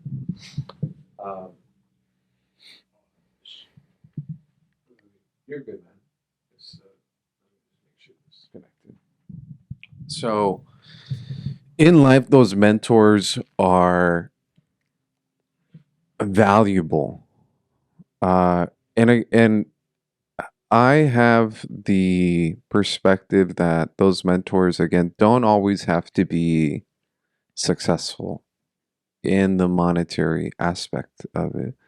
You can have a mentor that's retired, uh, just has life experience, and you can just listen to him, and it's just like, fuck, man, that's just a wealth of knowledge in regards to relationships, for example. Mm-hmm. Then there's your business mentors and stuff like that. But the way that you see yourself now to help uplift others, I wish more people thought the way that you did. You know, it'd be a better world if we all just said, "Fuck, man, let me help you out." And Yeah. whether they do something with it or not, that's their problem. But sometimes we don't get those opportunities. Like other people didn't give those opportunities to us, and it's nice that you can pay it forward. Yeah. Like it's funny because like growing up, so my mom's from Mexico City, and there's a generalization, or how would you say it, like, of people from Mexico City. I don't know if you've heard of it. No. They call them chilangos, Yeah, yeah. So my mom is very much a chilanga. What does that mean? Like it's just like It's like like a. it's like here, like there's, people from California, LA, or there's people from Texas, Oh, okay, okay, gotcha, and gotcha, so gotcha. it's like in Mexico, there's that. And so my mom's got like a thick accent, and she's very social. She's an extreme extrovert. And I remember growing up, like me and my brothers would just roll our eyes because everywhere we went, whether it's a store, we'd have to wait for 45 minutes because my mom's having this conversation or making friends, or like, she was just always like a social butterfly, And so, yeah, growing up, it's like, oh God, man, my mom's so annoying. She talks so much, and she's always trying to make friends with everyone and all that. And, and then that's kind of that's how we know how our mom is. But then like now that, I think I'm living my best life now the last couple of years. Now that, I, have the job that I have all my kids with me, all the things that I'm doing, like it's funny, like we'll be driving, like leaving the gym, and my kids are just like, Dad, why do you have to talk to everybody at the gym for? Or like, why is it that when we go to a restaurant, you ask so many questions, or you try to make friends with everyone? And I don't realize that I do that, but it's a like learned behavior. But then I look back and I'm like, shit, man, like whether my mom was trying to be friendly or maybe trying to create opportunities for herself, for us, like that it was like at the end of the day, like she's always been the best mentor, you know, like it just I guess part of the DNA, you know, It's my and I'm trying to pass that on to my kids. now your kids are cool, man. I got the chance to meet one of them at the tattoo shop, right? At Hmm. Mario's tattoo shop. And shout out to Mario Daggett, Shout out to Mario, love you. big sexy beast. He sent me a message. He goes, "Hey man, you're cheating on me." I know Mario since kindergarten. Yeah, you told me a story that he used to take care of you guys, right? Well, where we grew up, there was a time where I'd get picked on all the time, and just, and I was at my best friend's house. His name was Jojo, and Mario's best friend was Jojo's brother.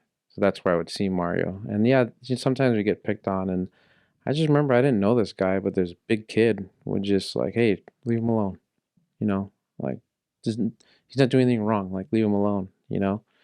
And then I've always known Mario of him, but he was a little older, so he was a bigger kid. But yeah, one day Jojo became a tattoo artist, and years ago, Jojo Miller. yeah. Oh, okay, You I know know him? Jojo. Yeah. Oh shit. Oh, that's right, because he used to live with Mario. Yeah. So yeah, Jojo was my best friend growing up. And you know, uh we lost touch because I moved, and I remember my MySpace brought us back together. And he's like, "Yeah, I'm a tattoo artist now." I was like, "Oh, cool. I'm gonna start getting my tattoos from you." And out of the blue, one day, he's like, "Hey, I'm in LA doing a guest spot. You want to get tattooed?" So I went and I got this Wolverine done, Oh, and that's a badass Wolverine. yeah. And so then he's like, "Hey, do you remember Mario?" I was like, "Mario." And then he points over, and I look over, and I see this Hulk beastly man, and I'm like, "Holy shit!" He got as big as I thought he would. And yeah, He had Mario. his Wheaties. Yeah, and Mario and I reconnected, and just been close with him ever since. You know, big brother. He's absolutely big brother to me. So, um, what were we talking about again? Yeah, so that's how I know Mario. Yeah, You know, it's yeah. Mario's the he's something else, man. He's a good guy. He makes me laugh. I have good times with him. Um, I don't know how the hell do we talk about Mario? What's up, Mario? We just keep talking about Mario and his beautiful calves because he said calves for days on yeah, his that stream. that dude's a man. That's a man's man. Yeah. Oh, what we're talking about is so that's where I met your boy. That's Yeah, where I met your son. And then um, at the house parties, I met your other son, yeah. right? So shout out to house parties in the '90s and Mr. Biggs, Biggs. Hell yeah, what's up? Biggs, Chayo. So they they're very welcoming. Your children, um, very nice, educated, Yeah, right? And my dad would always tell that sean educados, like shake someone's hand, look at them in the eyes, be yeah, respectful. And some kids are not like that, yeah. right? And your kids are. And so I think that they've gotten that from you too, Oh where yeah. you got that from your mom, like all the Yep. talking that your mom did, it was learned behavior. And then now your kids with me, they just like gravitate, like Yeah. they're open to having a conversation, to Yeah. dialogue. They're not like, oh, what the fuck are you doing talking to Yeah. me? No, It no, doesn't feel no. that way at all. Yeah.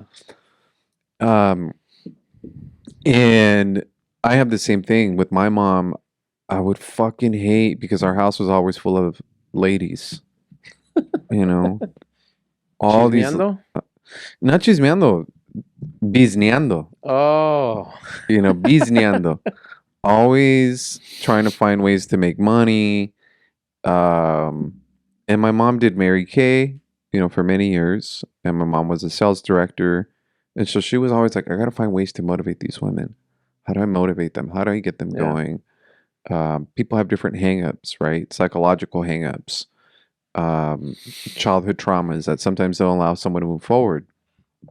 So she was always like trying to figure out a way to help motivate these women. But I found that her unique abilities to talk to people, encourage people, peel their onion, for lack of a Yeah. better phrase, has translated to me every time I go somewhere. I just went to a restaurant, not a restaurant, a bar about a month ago. And the bouncer was a little dickish at first, a little bit, not really. I could have misconstrued it as dickish. I said, Mm-hmm. no, he's doing his job. But by the end of the night, we were friends. Yeah. And everywhere I go, like, oh, hey, man, that's like, I'm just Yeah. very, I, I could, I can get along with people very Yeah. quickly, Yeah. very quickly. All backgrounds, right? Yeah. All races and uh, ethnicities, whatever you want to call it, because at the end of the day, life is a game of people. And I don't mean a game like you're playing with people's emotions, but it's the game of life, Yeah. right? How do we get to the next level? It's people. Yeah. That's what they say at the restaurant level. It's not we're not in the food business, we're in the people business. Yeah, it's all about You need people, you man. need people to pay the bills and eat. You need people to run the restaurants. You need people to talk about your restaurant. So it's like the same thing. Yeah, dude, people are just interesting with stories, and we can choose to see the best in people, or we could choose to see the worst in people. Yeah. I am a person that always sees the best in people. Me too.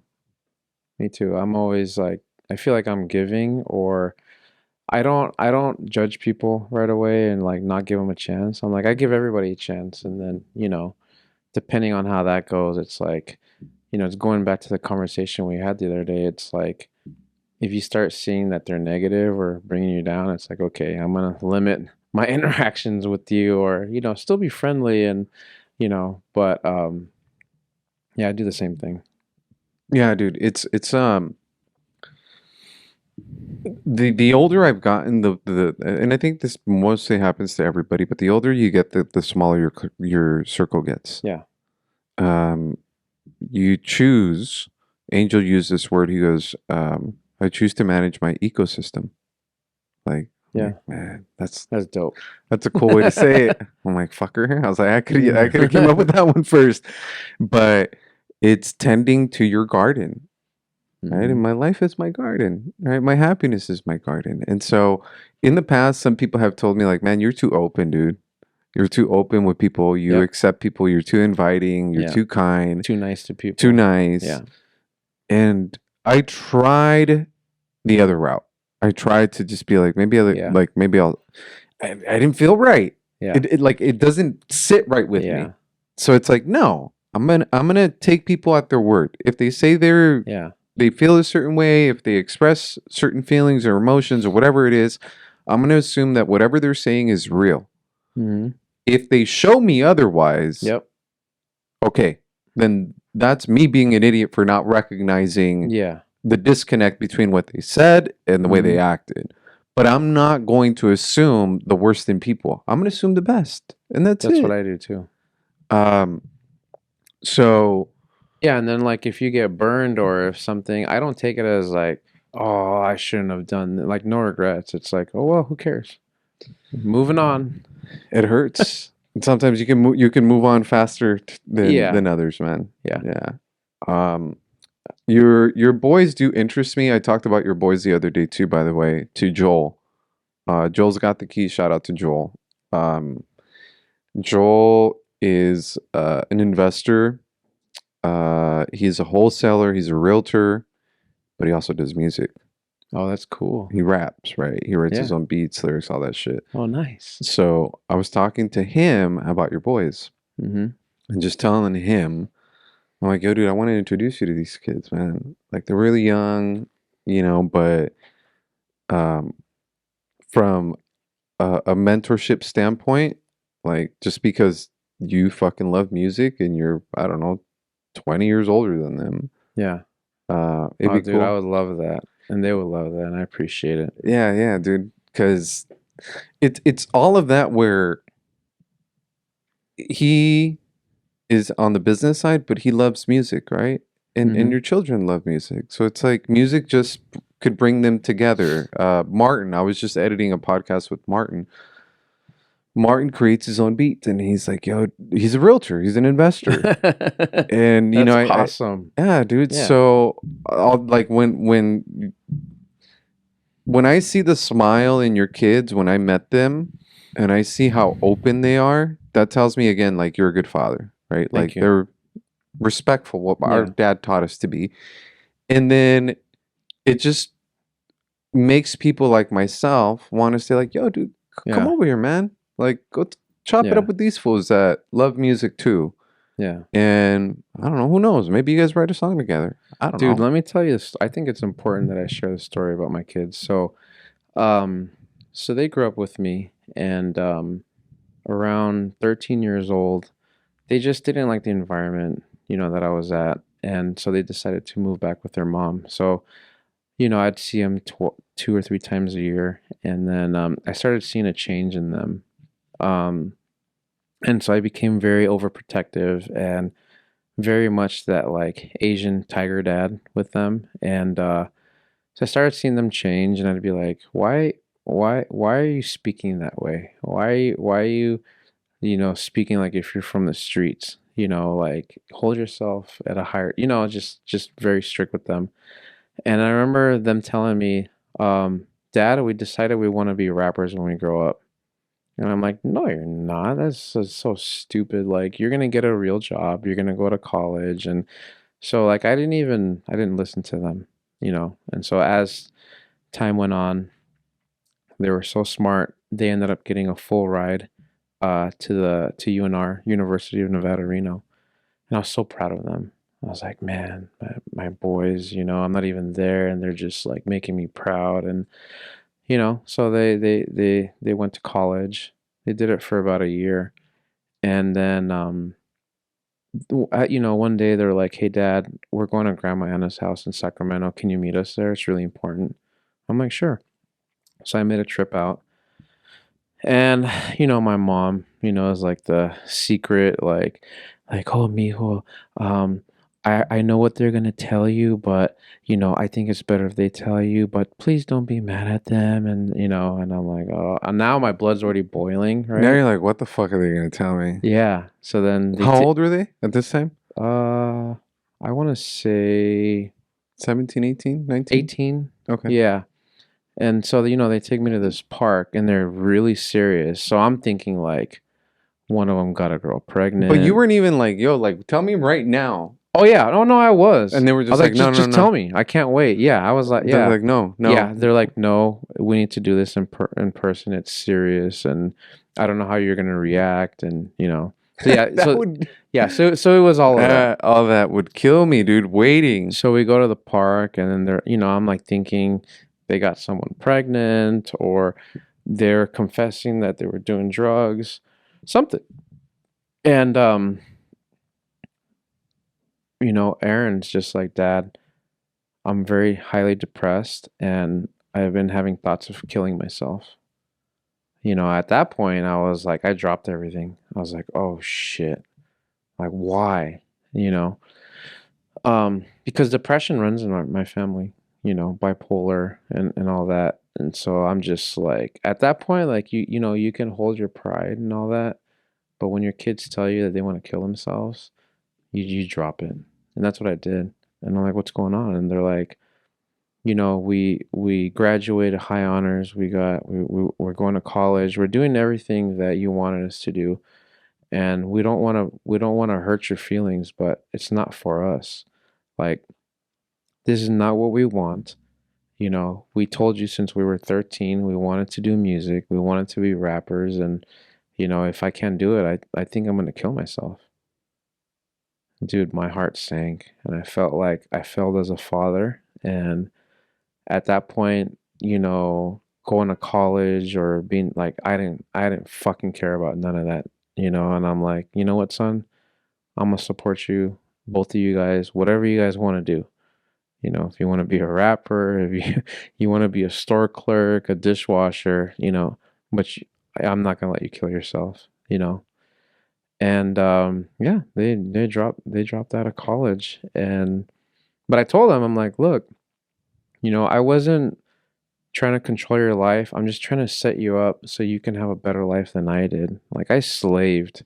I didn't get to watch you guys grow for all these years, and my health deteriorated. I just want you to have a job that you enjoy, that you're living comfortable. You're setting yourself up. I'm just trying to help you set up.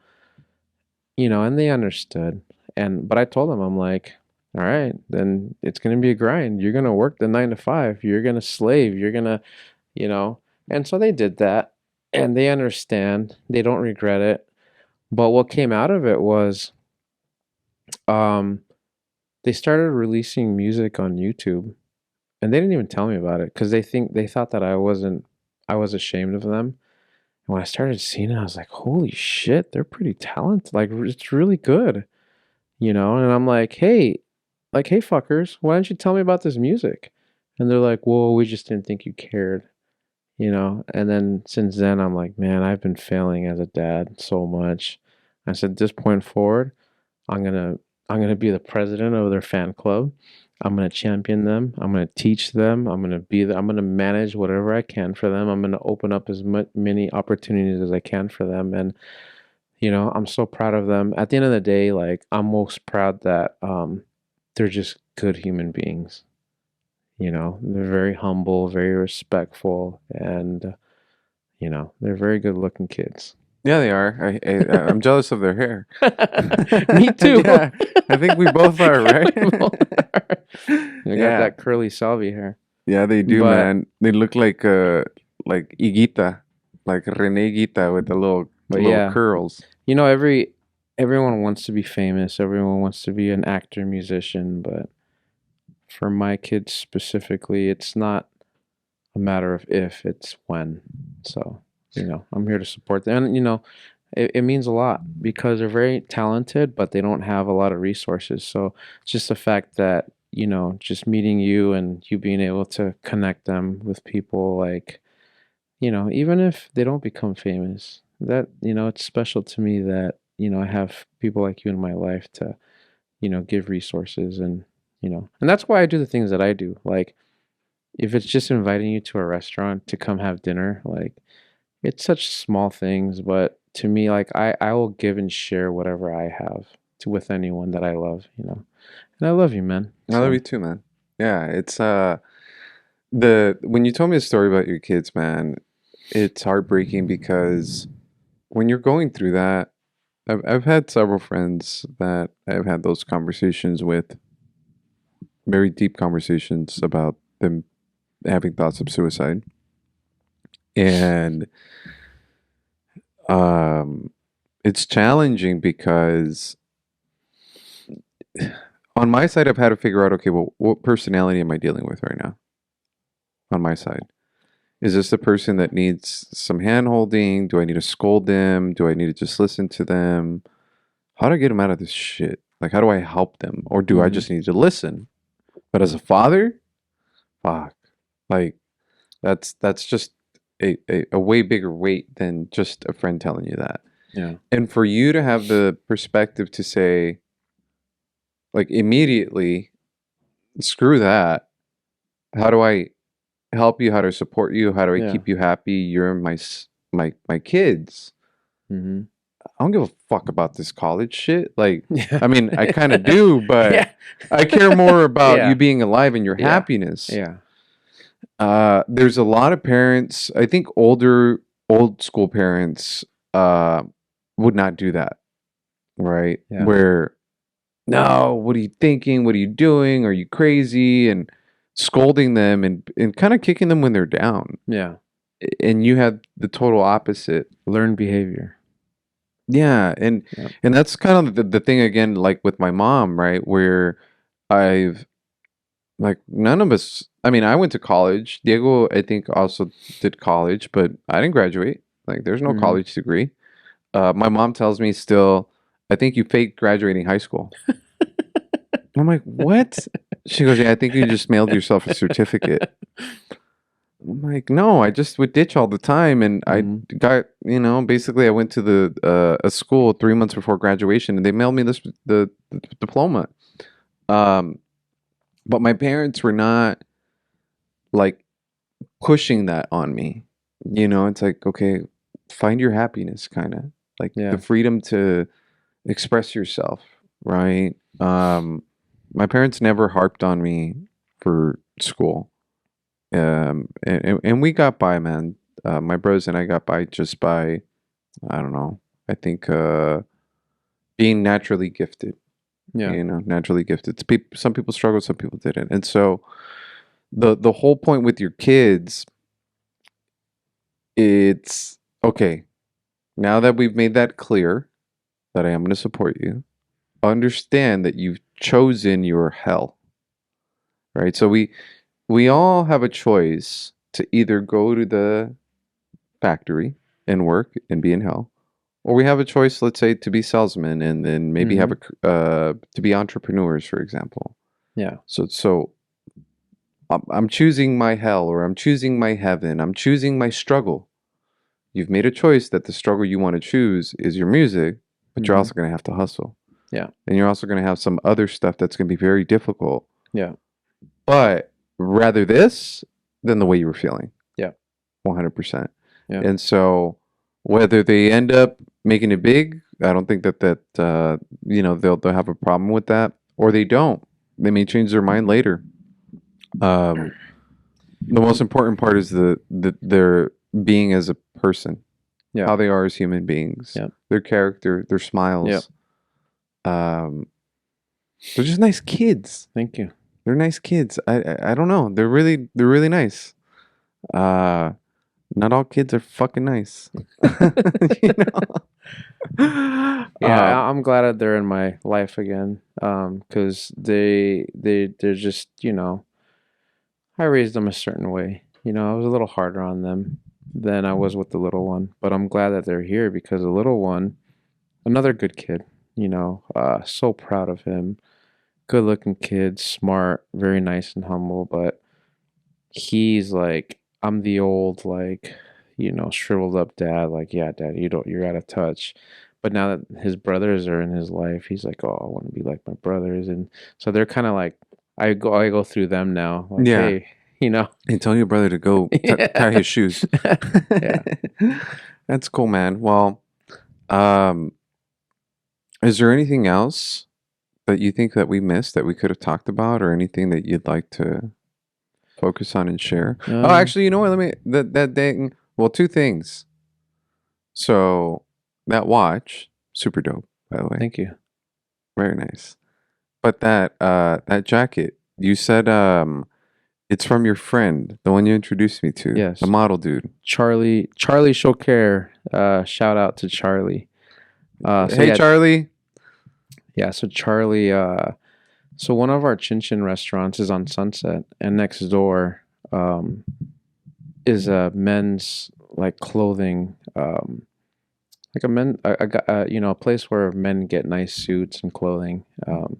And so yeah, when I started with a company, I just waltzed in there one day because I like to know who my neighbors are at all the restaurants, and kind of just want them to know that we're like, if we're being bad neighbors, let us know and we'll fix it, type of thing. And I remember walking in there and I'm like, oh man, look at all this. Like, this guy's a supermodel. And, at the time I was like 50 pounds heavier. And, 50 pounds. yeah, I was 247. And, I always walk by and I'm like, I could never afford this kind of, clothing, or, this is too tight, type of thing. And, I started getting to know Charlie, and you know, he's from Europe, so he's got an accent. He's like, Rocky, come here, my friend. He's like, come here, let me put some clothes on you. I was like, nah, Charlie, I can't afford it, number one, and number two, like it won't look good on me. He goes, brother, just give me a chance, okay? Be polite. You're in my house now. He's like that. Yeah, I got a chance to meet him. Yeah, and He's a cool so guy. he dressed me up, and I'm like, okay, it's a little uncomfortable, but dude, I look pretty good for and um he ended up giving me like a shirt and pants, and he's like, hey, it's on me, you're a neighbor, take care of you. And I would wear it, and it felt uncomfortable, but then that pushed me, like, you know what? I actually feel good in this, and like I'm gonna go to the gym. I'm gonna eat healthier. And so he actually helped me like lose the weight. Like he inspired me, Um and yeah, I started the first one was a gift, but I wanted to make sure that I was, contributing or supporting his business. And so I started losing weight and losing weight and losing weight, and I'd go in there. I was like, okay, I think I'll try that. I'll try that. And so I only wear shirts from Built or Charlie. I can't shop anywhere else now. What's built? It's like a BYLT. It's like gym. It's like this shirt is Built. Okay. So it's like tighter on the chest, but like looser on the stomach area. Yeah. Um, but yeah, like And Charlie's. it's Charlie. So What's yeah, the name of his store? Or his it's place? his name, Charlie Choquer. That's crazy. Yeah, he was a model like back in the '90s. Like the guy, I think he's like almost 60 years old. And the guy's a stud, Yeah, he is. you know. Um, but yeah, like all my favorite like a lot of my favorite '80s and '90s like artists shop over there. Hmm. Like one time I was in there like putting on clothes, and then Duran comes in, and I'm like, no fucking way. And they're like on my top five, He right? has pictures with Tyrese, I Halle think. Berry was there a couple weeks ago. Yeah. And he was a really cool guy Yeah. when we He's got. been on Sunset for like 20, 30 years, so he knows everyone. That's a long time. Yeah. That's a long time. You want to go eat? Let's go I eat. think- But I want to know, Sure. let's talk about music real quick. Let's talk about music. Favorite artist? Morrissey. Huh? Morrissey. Okay. 100%, man. It's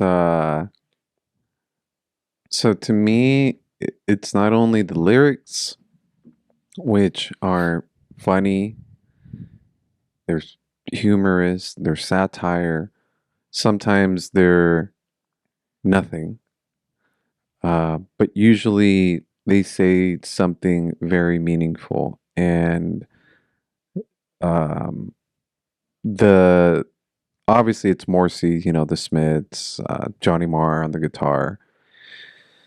Um, and that's the love of my life when I talk about music. Like Mhm. I could be driving at night listening to, Louder Than Bombs, a compilation album, or something that it's like immediately in my feels. I'm like, fuck, man. Yeah. It's so many other artists, so many other music, like the Doors, obviously I love the Doors. But Morrissey's like the first one. Yeah. The first one for me. You, number one? It's gonna have to be Metallica. Metallica's dope. Metallica.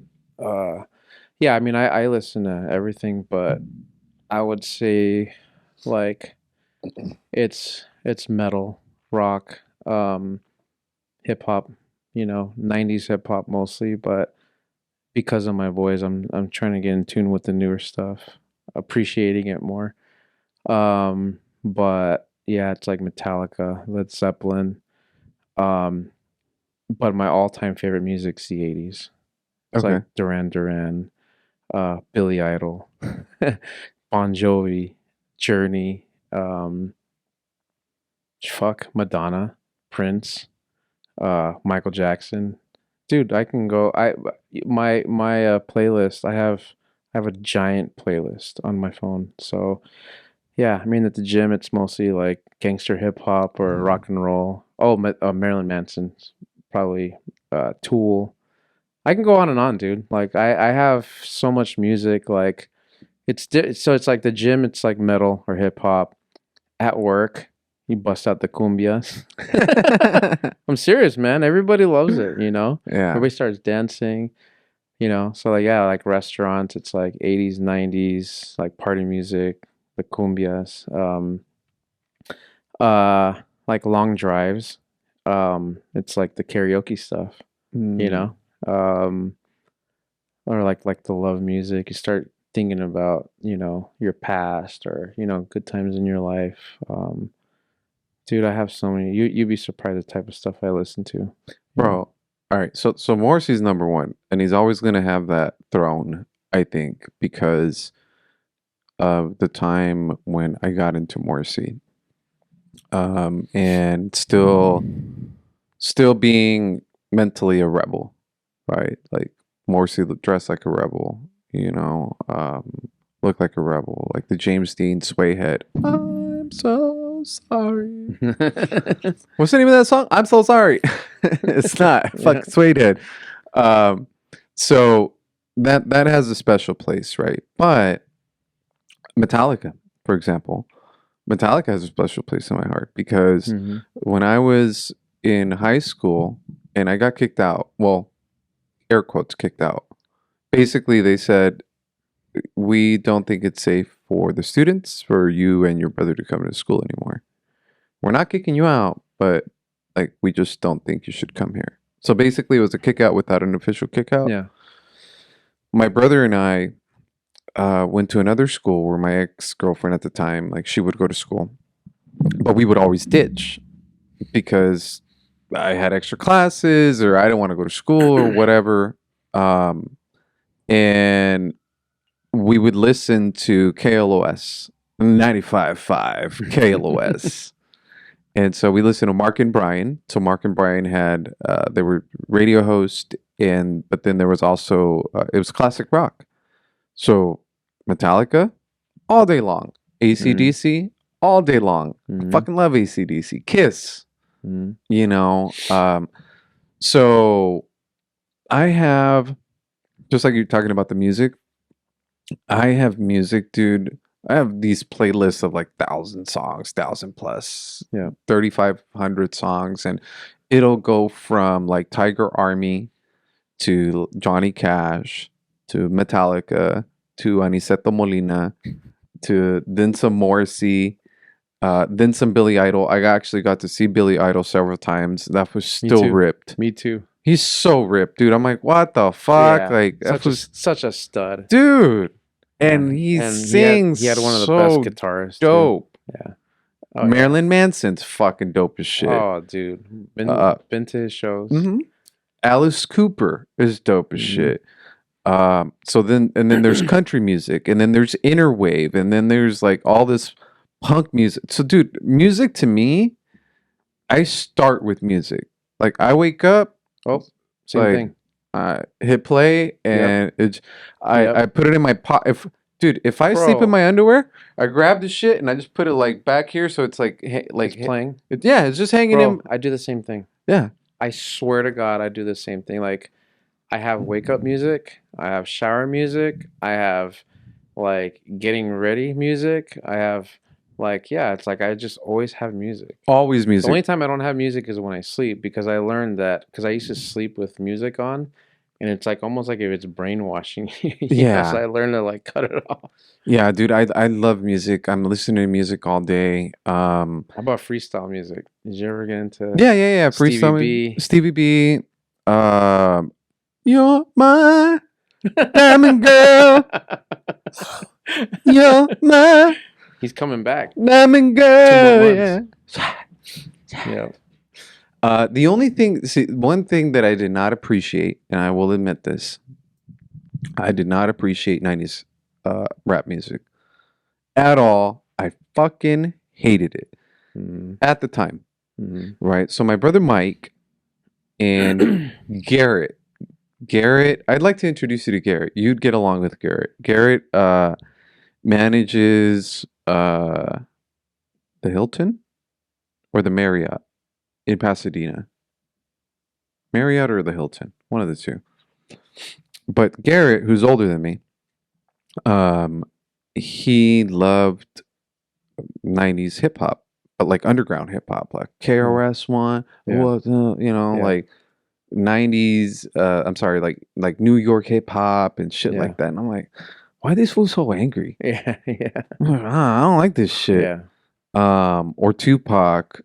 I was just like, it was always like just it wasn't my thing. Yeah. My thing was at that time the Smiths, right? K Rock. Flashbacks, by the way. So Yeah. thank you for the C on the Oh, flashbacks. that's right. Flashbacks. The Cure. Mhm. And then all these fools are over here fucking angry Yeah. and like fuck the police and da-da-da. Yeah. I'm just like, this ain't my shit. But Mike, my brother, and Garrett, they loved it. Diego too. They loved that music. And so as I got older through time, because that's what happens through time, right? You get Mhm. older. I started listening to the actual lyrics. And I'm like, Yeah. oh shit. I love this. It's dope. Yeah. It's fucking dope. So yeah, I have a bunch of Tupac, Biggie, Ice Cube, Yeah. like a bunch of, but it's not something that But I also think that in those days you had to pick a side or identify you're like the skater or you're the Mhm. gangster right. or you were the rocker or you were the the nerd or you Mm. were the jock, whereas now it's like it's accepted that you can just like everything. Rock en español. Yeah. You Yeah. know what I'm saying? Like the You're a cumbia. chunti. Yeah. It was an accepting of I think like you were supposed to accept like what your clique was. I still Yeah. listen to all that music. It's just it took me longer to like that one. The one that I don't think I will ever fucking like. Country? Oh God, no! I love country, bro. Oh, I don't I like love I country can't do music. country. I'm gonna show you a country that you might like. We'll ease you into it. R&B, 90s R&B, What? sex music. I hate. To this day, it irks and burns my Really? biscuits. Oh, dude. Me and my girl be listening to Jodeci. I don't see nothing wrong with Ah, that little dude. bump. And We're it's like talking little about kids Boys to listen. Men. Nah, Dude. Prince. I went to Vegas and someone said like, "Oh, we got some Prince tickets. Like it's a Prince tribute shit." I'm like, "All right, like well, we'll go." And some dude pretending to be Prince, and I'm like, I don't know half these fucking songs. Like That's crazy. I've never heard anyone not like R&B. I hate R&B. Someone the other day was telling me they're like, "You're crazy. You love R&B." I'm like, "No, I don't." They're like, "Do you like The Weeknd?" "Oh, I fucking love The Weeknd." Like that's like late time music. Like Yeah. you're just bumping that shit, and he's Yeah. whatever. And they're like, "Look him up, see what genre he's in." And I look, and I'm like, "Nope, that's not true." Sure enough, he's an R&B artist. Oh, no shit. Yeah, like a lot of his music is R&B. It's just I'm like, oh, okay, well they got recategorized, or obviously the music evolved. But when Yeah. it comes to like Boys to Men, Jodeci, or all that baby making '90s music, When we go to karaoke one day, I'm going to bust out the Boys to Men's. I don't even know any of their songs. I can't. I'm gonna get you into country. You can get me into Okay, R&B. We that could sounds good. try. That sounds good. Yeah. Your Instagram, RD from 83. RD From 83. from 83. Yeah, RD from we 83. got to make it rhyme. RD from 83. I like Yep. that. I think there's a part 2. We got to do a part 2. Yeah, we have Just to. on pop culture. Yeah. We got to do 80s and 90s. Well, you still got to get your Van movies, Damme tattoo. music. Oh, I'm going to get it all done. I want a Chuck Norris. I want a Van Damme. Chuck Norris, Van Damme. Definitely a Bruce Willis. Fucking Die Hard. Yep. I'm going to get the Stallone. Okay. Do you have all Rockies? 'Cause I I'm going have- to do the Rambo. I have all. I don't have a Rambo yet. I'm going to do the Rambo, Van Damme, Arnold, Kurt Russell. Oh, Kurt Russell's dope. Only because of that Escape Lost. Big Trouble and Little China movie was iconic for me. Yeah. Kurt So, Russell's dope. I like Kurt Yeah. Russell. but yeah, your tattoos and because I was like, I want to get my legs done, but I don't know what, and I want to get a mural. I don't want to get these like what I have. Like I want a mural. Like I saw yours. I was like, why didn't I just do that? Why couldn't I have gotten tattoos from Mario since the beginning? You know. And so yeah, I told him I was like, hey bro, like 2024, I'm spending a lot of money with you. You're sleeving all my legs. You're touching everything up. And I just see that, that smile with that split tongue of his. Yeah, dude, I want to do on this one But I'm gonna do 80s action heroes on the one whole leg. Whole leg. Whole leg. Action 80s. And then I think I'm gonna do like villains on the right side. Villains or something like that. I don't know yet. The villain from Cyborg. You could do Drago. Oh yeah, Ivan Drago. I want to do. Did you remember the movie The Last Dragon? the Bruce Lee? Bruce Leroy. Yeah. And then there was Shonuff, the guy with the afro. Okay. Uh-huh. Shonuff. I want to get that tattoo. It's so funny. I want some more, man. Bolo Young. Bolo, yes. Yeah. That guy's titties, man. Yeah. And that guy's packing some titties right there.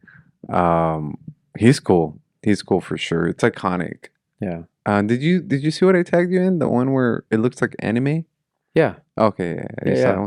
That was cool. Diego, I sent it to Diego too. Yeah.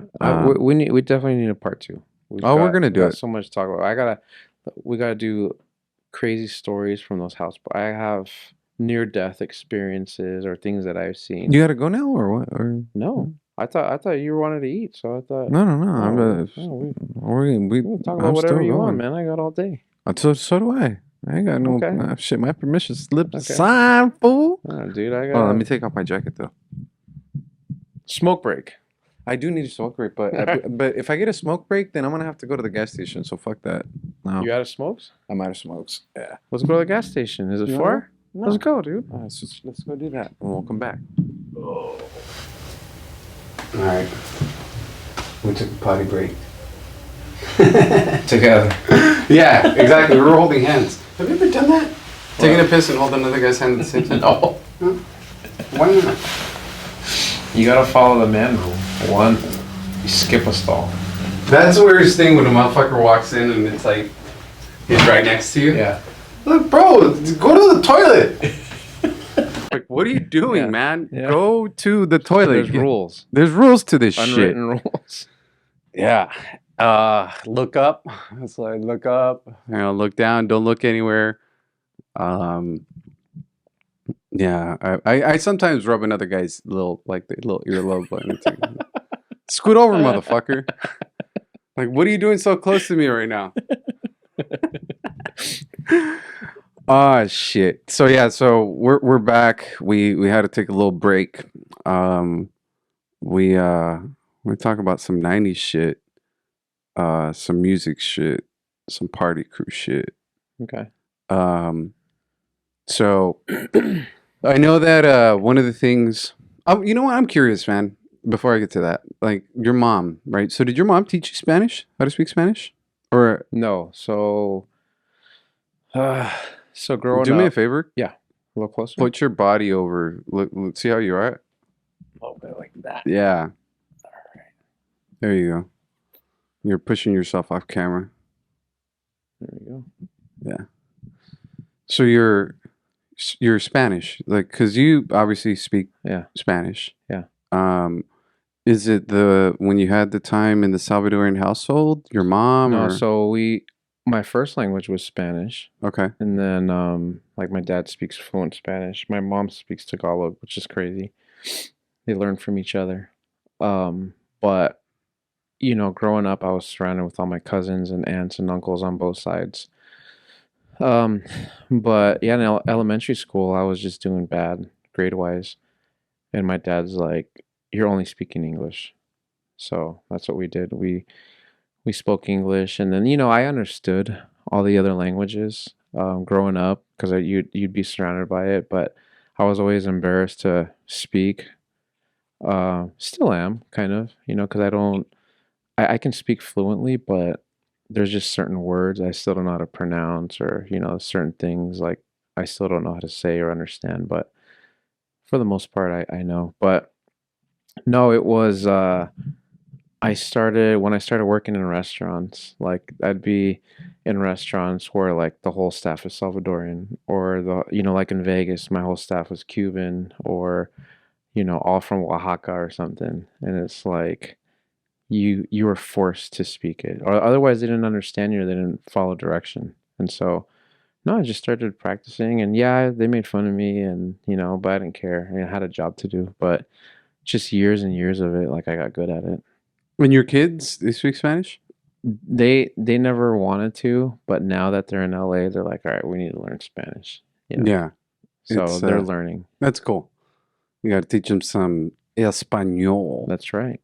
It's funny. And I'm trying to teach them the Salvi stuff. Yeah. Yeah. They don't know the difference. They don't know the Bapue. Está bien chévere, vos. Yeah, see, there you go. Yeah, you know what's up. Yeah, I know. Trying to teach them that. I love all kinds of dialects in Spanish. Like even Me too. Puerto Rican, Cuban. Yeah, every one of them. They're all unique. And it's all the same fucking language. We just speak it differently. Yeah. And then certain words mean like different things. And yeah. So one that I've said is chino, right? So chino means Asian or curly hair. Yeah. Yeah. That's so weird. Yep. Or like in Spanish, puto. Uh-huh. But in Tagalog, puto is a dessert. It is? Yeah, it's like, hey, you want puto? Really? Yeah, I'll get you one time. But it's It's Tagalog? a little steamed bun. But what is Tagalog? Filipino. It's one of the dialects in Filipino. Okay. Yeah. Man, I want some puto right now. I want some putas, not putos. Is there putas? I don't know. That's puto. But it's called puto? It's puto, yeah. Okay, well, yeah, maybe not. My dad always wanted us... Or I'm sorry, or quesadilla. In Mexican, quesadilla is tortilla with cheese, and salvi, it's a dessert. It is. With the sesame seeds on top. Yeah. My dad just brought some quesadilla back from El Salvador. Dude. Bomb. With coffee? Yeah. He brought some quesadilla. He brought semita. Mm-hmm. He brought what are they called? Mangoes, green mangoes. Oh yeah. And like citrus. Yeah. They brought some pollo. They brought some what is that thing called? Cheese, like queso duro. Yeah. So it has these unique flavors that that you can't find out here. I'm curious. Have you ever had iguana soup? Iguana soup? Yeah. Is that like It's a salvi thing. You don't know that? De garrobo? Sopa de garrobo?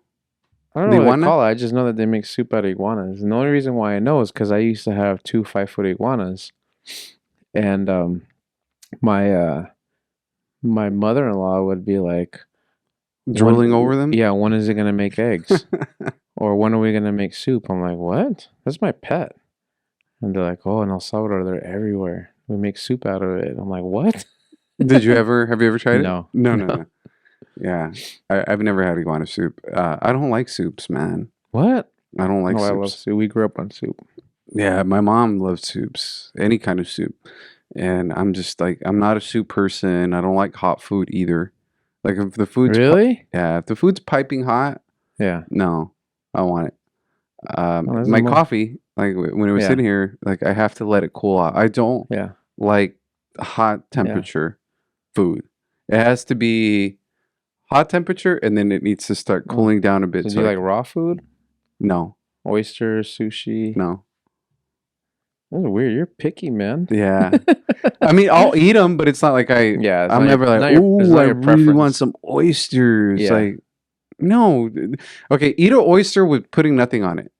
Tell me how much you like it. Oh, no, you have to put that's what I'm saying. Tabasco on it, yeah. Yeah, and then at the end of the day, it's just tastes like citrus juice. Yeah. I could do that with anything Yeah, else. that's true. It's just a chicken, but no, that won't taste the same.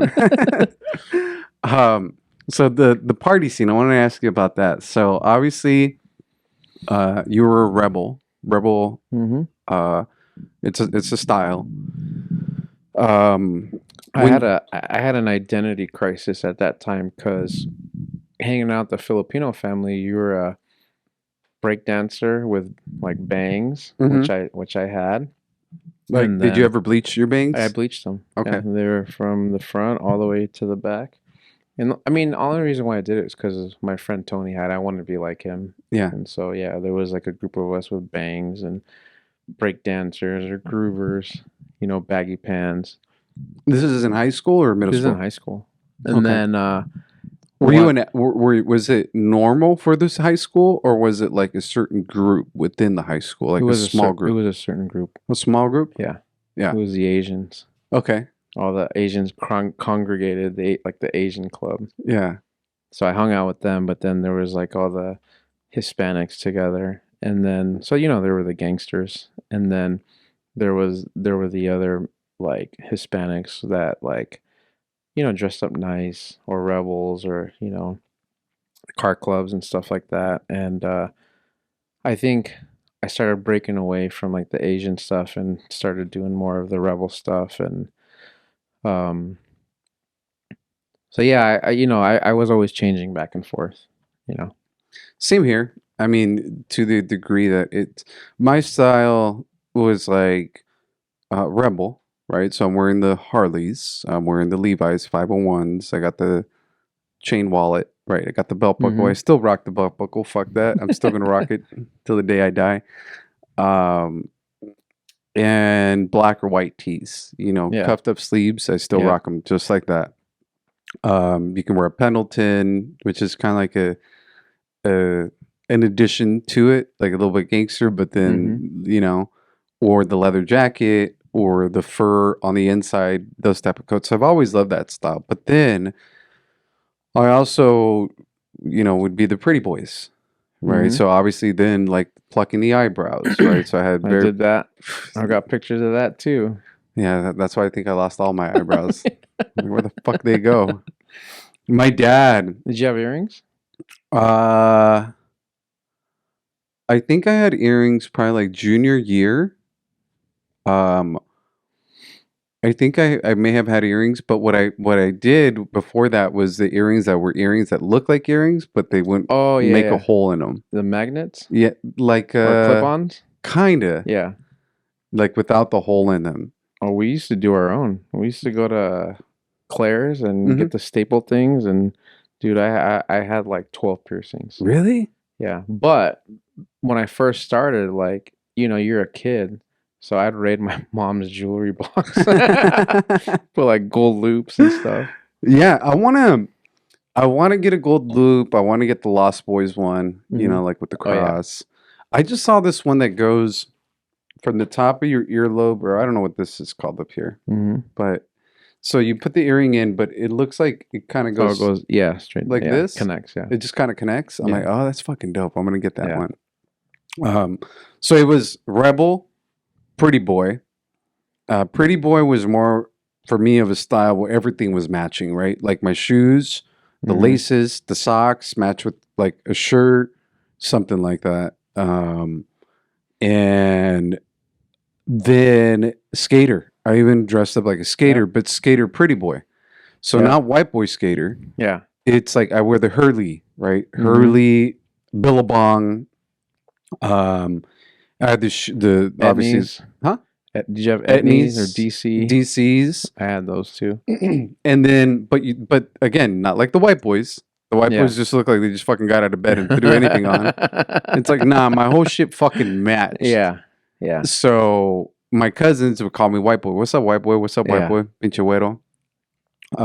So rebel, pretty boy, skater, and greaser. So I Yep. used to do my hair up as a pompadour. Hmm.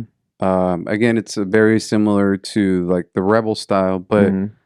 it's still the same kind of style that I have now. Like everything that I'm wearing today, like my whole shit matches. Like, Yeah. the brown, the white, the brown, you know, what I got on here, obviously my coat, this, everything is still part of that pretty boy. Yeah. It's still part of the rebel or greaser because that's how I still dress. Yep. Um, and my brother Mike, he was more into hip hop. So my brother Mike was always wearing his Chucks, Mm-hmm. and his Chucks would match his shirt, like Baby Blue. He was always looking like Ice Cube, Yeah. you know, for example, more gangster style. And then Mike's very fashionable.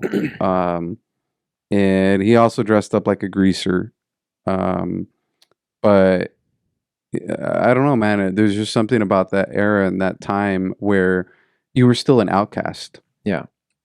Right. It was like underground, right? Yeah. Like the club scene, the party scene, True the party underground. cruise, true Yeah. underground scene. Did Yeah. you go to a lot of flyer parties, like at Yep. warehouses, or Yep. when was your first flyer party?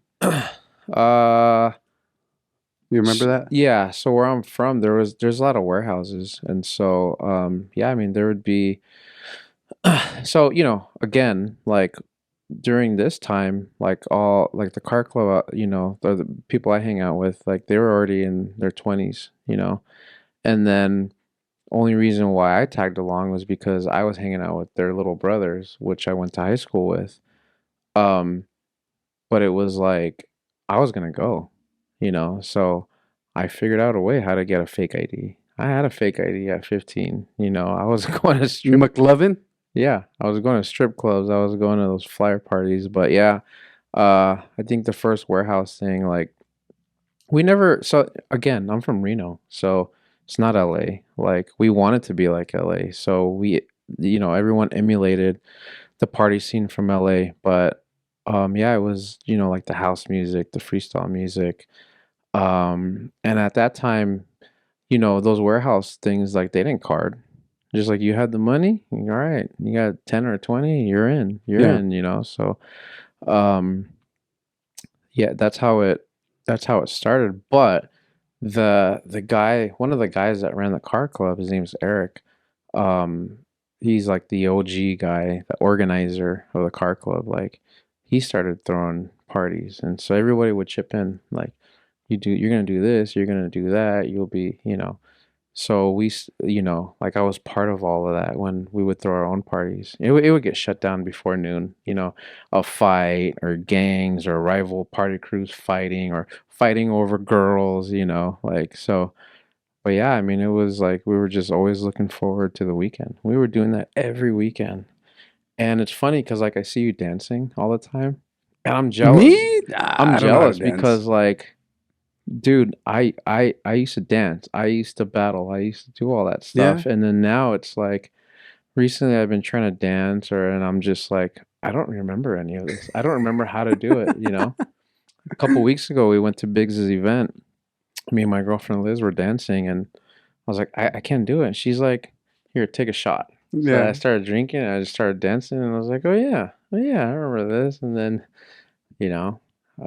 so yeah, I mean, the party scene was the best, but there's a lot of things that happened that, like, I don't even know how I'm still alive with a lot of things that I saw and witnessed or was a part of, It's funny, the when we were at the party after I talked to my friend Dominic, I think you met my boy Dominic. Mhm. He's like, bro, what the fuck? I feel like I only got one move right now. He's like, I feel like I can't dance. I feel like, man, I forgot all my dance moves. I'm like, shut up, bro. Just start dancing. I think sometimes, like when it comes to dancing, man, I think when you're feeling the music, Yeah. that's all that matters. Yeah. That's all that matters. Whatever comes out, right? It's one of the things where on TikTok, I never plan any of my dances, right? So it's not that I there fucking choreograph and nah, fuck all that. Like, is That was me. Oh, okay. Excuse me. It's more or less there's a cool song and whatever comes out comes out. And so people would comment and they would say, "Hey, can you do a tutorial for that dance?" Or I like those moves. And I'm like, "Fuck, I don't even know what I did." I don't even know what I did. And I don't know, I was just feeling Muscle the music. reflex from the 90s that Yeah. you've kept. Yeah. Just go. I'm not going to be an old man. Fuck all that. Mhm. I'm not going to be an old man. I'm not going to I'm not gonna let time dictate that I got a gut. Yeah. I'm not gonna let time dictate that I have no style. I'm not gonna let time tell me that I cannot fucking dance. I'm gonna dance. I'm gonna have a good time. I'm gonna have a smile. I'm gonna look good. I'm gonna dress good. I'm gonna smell good. Like I see so many people our age where it's just like, damn, bro, you don't give a fuck. Yeah. You let yourself go, Yeah. and you don't even try anymore. The hell, bro? You got a stain on your fucking shirt. Like, Yeah. go wash your shit. Or it's wrinkled. Or it's wrinkled, or you're not matching, or you know. But it kind of goes in line with like the whole dancing for me because it makes me feel good. Just like dressing a certain way makes me feel good. You know, I enjoy it. And with the dancing stuff, I know that so for example, DJ McFly is one of the DJs from house parties in the 90s. He was in the other room. They're playing some music, and you know, I popped in there, and you know, he gave me a shout out, and then I just started dancing. No one was dancing around me, but I do like a quick little dance, and that's it. I just kind of want to dance a little bit, but then also want to hang back, right? Like I'm not gonna be fucking sitting there battling. Like who the fuck dances for 3 minutes to a song? Yeah. Like that just seems so exhausting to me. You know? I'm a dance for maybe 30 seconds, maybe a minute, get a good vibe going. But damn, dancing for 3 to 5 minutes, battling or trying to just do some crazy shit. I'm like, I never did that when I was young, so I'm still not gonna do it now. But it's cool all the battles of that happen. I remember the battles for me were in middle school. So I obviously was very young in the party scene. The first party I went to, I want to say I was between 10 and 13 years old, you know, and it was fucking amazing. It was awesome, bro. It was like, what the fuck? Yeah. And a lot of people now didn't fucking get to experience that. Yeah. A lot of people I know, they're like, what do you mean house parties? Mm-hmm. Like, oh, you mean like They're sheltered? yeah. I'm like, no, I'm talking about house parties where there's ass and titties everywhere, and the ecstasy, ecstasy, drugs, weed, beer. Everybody's underage. The guys are also stripping and dancing, taking their shirts off. You know, the male dancers, like even at Big's event, you know, homie gets up on the speakers and does this shit too. It's like, I've lived the fucking life, man. Back then and then many times after that. Yeah. So many things that I've experienced. And like you said, how am I alive? Like, that shit was crazy. Yeah. A lot of the things I saw, a lot of things I witnessed, and it was fun. It's like movie stuff. Stuff that people are like, nah, that only happens in movies. Nah, Dick, you just never lived. Yep. With the party crews, it did start getting too gangsterish. Yeah. The mentality. Yeah. It did start getting too territorial. Yeah. And that's the part, like I said earlier, I didn't like that. Yeah. You know.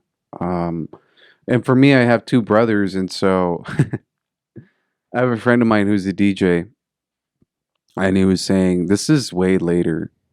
He's saying like, yeah, man, I would mix, and 5 minutes. He goes, basically, I knew I had 5 minutes. I had to like time my clock because as soon as I throw on Morsi, like George is on the dance floor, like 5 minutes later, there's a fight breaking out. Yeah. And I'm like, shut the fuck up, Dick. I'm like, I never did that. He goes, no, I'm just saying, anecdotally. It was fun, man. It was definitely fun. So your first one was a warehouse party? No, it was a club. Oh, okay. It was A nightclub. It was like a Spanish club. Like, Okay. they play banda and all that cumbia, but then like on Friday, Saturday nights, it would be like, 18 and over, like house music. Yeah. I remember my pops would take me out too, bro. Oh, really? Yeah. You hung out with your pops? That's cool. My dad would take me out to where they would play cumbia, merengue, and places like that, where it was a restaurant, then would turn into a nightclub. Be like, come on, let's go. I'll take you out. Like, let me show you what's up. Just go ask that lady to dance. Like, and my dad always told me, he's like, puede ser el más feo, puede ser el más chiquito, but you know how to dance, the girls are gonna like you, man. Because girls want to dance with guys that know how to dance. Yeah. Or confident. Confident. Yeah. Like, what's up? Let's go. You want to dance? And that's it. This is one of the things that sucks. Girls always think, rightfully so, a lot of times, that if a guy asks you to dance, he wants to fuck, Mhm. right? Or that if a guy asks you to dance, he wants something more. Sometimes we just want to dance, Yeah. and we don't have anybody else to dance with. Like, I just want to dance. Like, we can dance, and if I get a little too close, then okay. But I want to dance. Like, I can't Yeah. be dancing by myself. Like, dance Yeah. with me. Yeah. And the girls are like, no, because they might not necessarily be attracted to you. Yeah. Totally get it. But I'll dance with an ugly girl. Yeah. I'll dance with an old woman. I'll dance with a young girl. I'll dance with an unattractive woman to my liking because she wants to dance. That's all she wants to do. She may want more from me, but she ain't getting that. Yeah. So ladies, if a guy asks you to dance, give him a shot. Give him a shot. Give him a shot. Let him dance. Let him wiggle a little bit. One of the things that our party crew was notorious for was, so every weekend it was cruising with the lowriders. It was, going to the flyer parties, going to the club. But if none of that was available, you know what we did? Crash quinceañeras. Yes. Yes. We're like, whose quinceañera is it? We don't know, but they're gonna have the music. Yep. There's gonna be girls. Did you do that too? We used to crash quinceañeras. There's this place down the street. It's like, I don't know. I had like these lions right up at front, these lion statues. And we would like drive by to see like if there was a party. And if we saw the parking lot full, it means there was a quinceañera, a wedding, something. And then like kind of send one person in. Like, go fucking see what it is. Like, oh, it's a quinceañera. Let's go. Let's just go inside. Because we just wanted to see girls. And you couldn't just do that nowadays. dance. Yeah, probably. I mean, I don't know. Could you? But I know we had flyer parties, BYOB, or if charge the guys, don't charge the girls. Show us your tongue and get in. Yeah. Like, show us your thong and get in. You don't gotta pay. I know I tried to wear a thong once, they wouldn't let me in. No, but it was obviously parties in the suburbs, like houses and stuff like that. We used to call the party line, but the party line I wasn't interested. I wasn't interested in calling the party line, but my friends were. I was interested in hanging out with the girls that were already there. Yeah. I don't know, man. It's a problem. Women, I like women. There's So when I was a kid, our neighbors.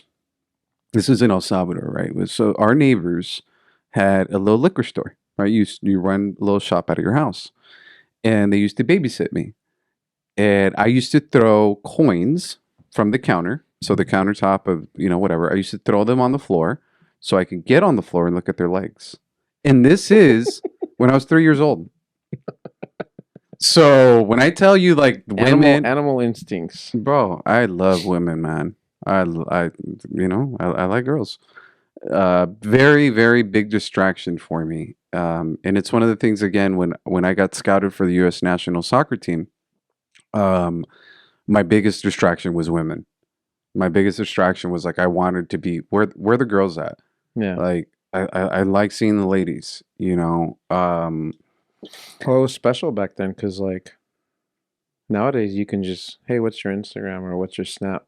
And you could, back in the day, like if you saw someone you liked or there's a girl, you took your shot. Otherwise, you're probably never going to see them again. I just took a shot right now. Yeah. A friendly shot. We were hunters. I just took a friendly shot, and that's the thing. The simple act of what just happened, right? So I can describe it. You're cracking my back. In the middle of a parking lot, we're hugging each other. Someone walks by, and I say a comment like, you want a hug? Nice enough girl, gave her a hug. She went on her merry way.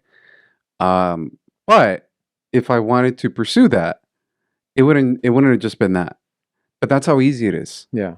If you have that confidence Yeah. to make a joke out of it. Yeah. You know, like it wasn't. It was just a nice thing, right? Yeah. A nice thing that stranger did.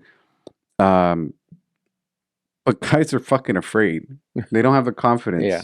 to do those type of things. Be Well, rejected or who she don't know cares? me. Yeah, who cares? Yeah.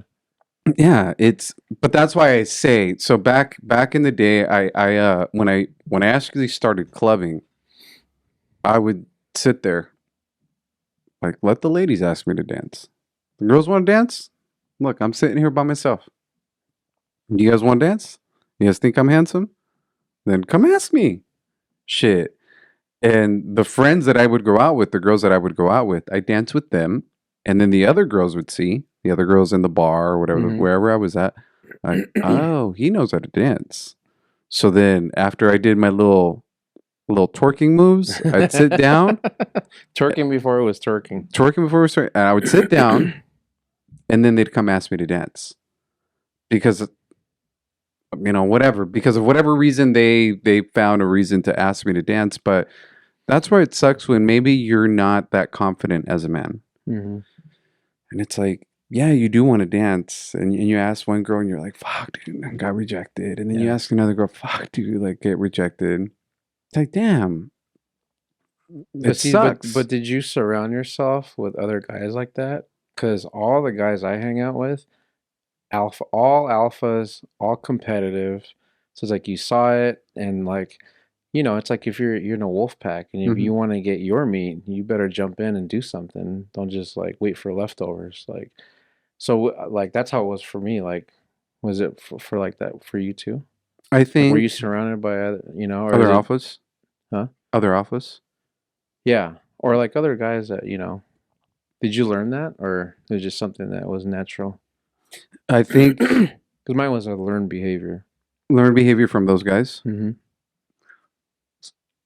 But like when you were a kid, was that learned behavior? Like, were you the same way? Oh no, I mean I was still a guy.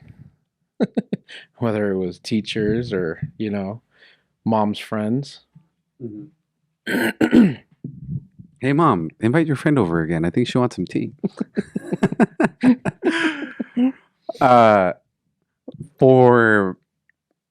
For me, part of it was just, let's say, biology. I would say some of us are built different, with and even as a child, like that can't. I don't know if that could be learned behavior of a 3-year-old. Like. How am I dropping fucking coins on the floor to go look at the girl's legs? Yeah. You know what I'm saying? And it's funny because Diego just went to El Salvador, and some of the girls were there. Like, I mean, women now, right? Like, oh, we used to take care of you as a baby, and I'm like, oh yeah. I was like, which one of you was it that I used to look at her legs? And they all start laughing. Like, you remember that? I'm like, hell yeah, I remember that. Of course, I remember that. So as a 3-year-old, I don't know what it was, but I think that my dad, it's always been like you have to have confidence with women, assertiveness. And then when it came to like the party, I had a lot of different friends in high school, but then when it became to the party scene era was also the fact that I grew up with a lot of older men. Mm-hmm. Right. So I was 13, they were 20. And it's like, if you're 13, they're 20. A 20-year-old is more confident, obviously. Yeah. And then they're in party crews. Usually it was alpha guys in party crews. Like, I don't think like a lot of the party crew guys were like, like they weren't. Yeah. You're loud, you're boastful, you're aggressive, and you start learning that. You start learning that too. And so then by the time I got to their age, I felt like an old soul. Yeah. Right? So I was hanging out with people that were maybe acting younger, and I was super confident. Yeah. I still am. Yep. I still am super confident. doesn't mean that I show it all the time. Like I try to hide, or that's my social anxiety Mm-hmm. piece of it. But No, I'm the opposite. I act like I own the place everywhere I go. But it's I do, but then I hide. yeah, I do, and then I hide. I don't know, or I dip out. Yeah, I'm like, oh fuck, screw this. Oh and that's fucking just the older age in us. nah, bro. It was No. no. I used to do that when I was young too. I remember. So I just went to a friend's dinner. I was there for about 2 hours. A lot of girls there. A lot of people there. People and girls. I dipped out like 5 times with my boy Lewis. I just needed to get out. Like it was a speakeasy. So I just needed to go outside, have a cigarette, or go to the restroom. I'm like, oh fuck, I've been around these people for too long. Or even at Big's event. I don't know if you saw, but I was with you guys for some time, and then I'd disappear. Yeah. And then I'd come back, and then I'd disappear. It's like that's why people are like, where the fuck is George? I'll go to the front and I just hang out with the security Yeah. guards, just chopping it I up. did the same thing. I was doing the same thing. Yeah. So But I had my kids there too, so I was like keeping an eye on them too. of course. You have to. You have to. But the music of that time, man, the hard house, the deep house, the flashbacks. I love the flashbacks, man. Fuck me too. yeah. So you can't dance anymore? No, not really. No? Probably if I hung out with you a little bit and steal your moves. Let's go, man. Let's go. Did you ever? Well, I know you saw a lot of fights, obviously. I got two crazy stories. I mean, there's a lot, but there's two that it's Tell me. ingrained in my head. It was my friend Eric was throwing a house party because there was no events this one weekend, and he's like, "Oh, I'm gonna throw a house party at my mom's house while my parents are in Mexico."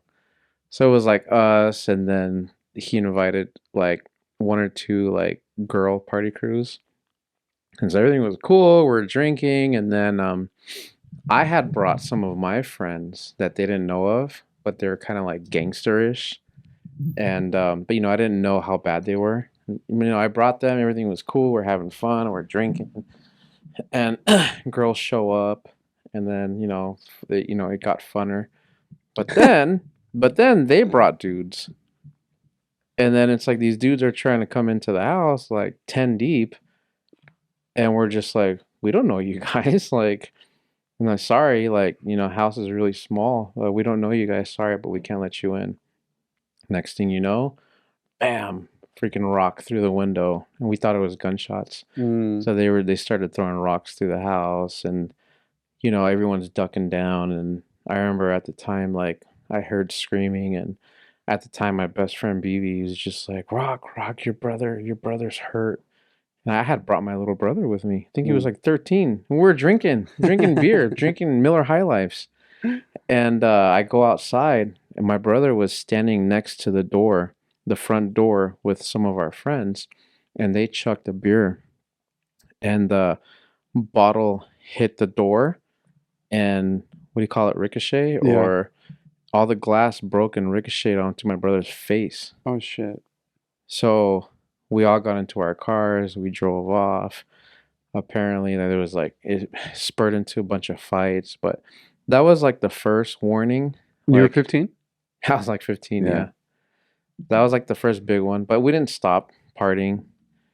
That what had happened, like the thing that made me stop was there was another house party, and it was a small little apartment, and it was like 20, 30 people just dancing, just having a good time, bunch of girls, party crews, and I think at that time I started smoking cigarettes, and so a group of us went outside and we're smoking outside, and I had a brand new Dodge Stratus. That was my car that my mom got me.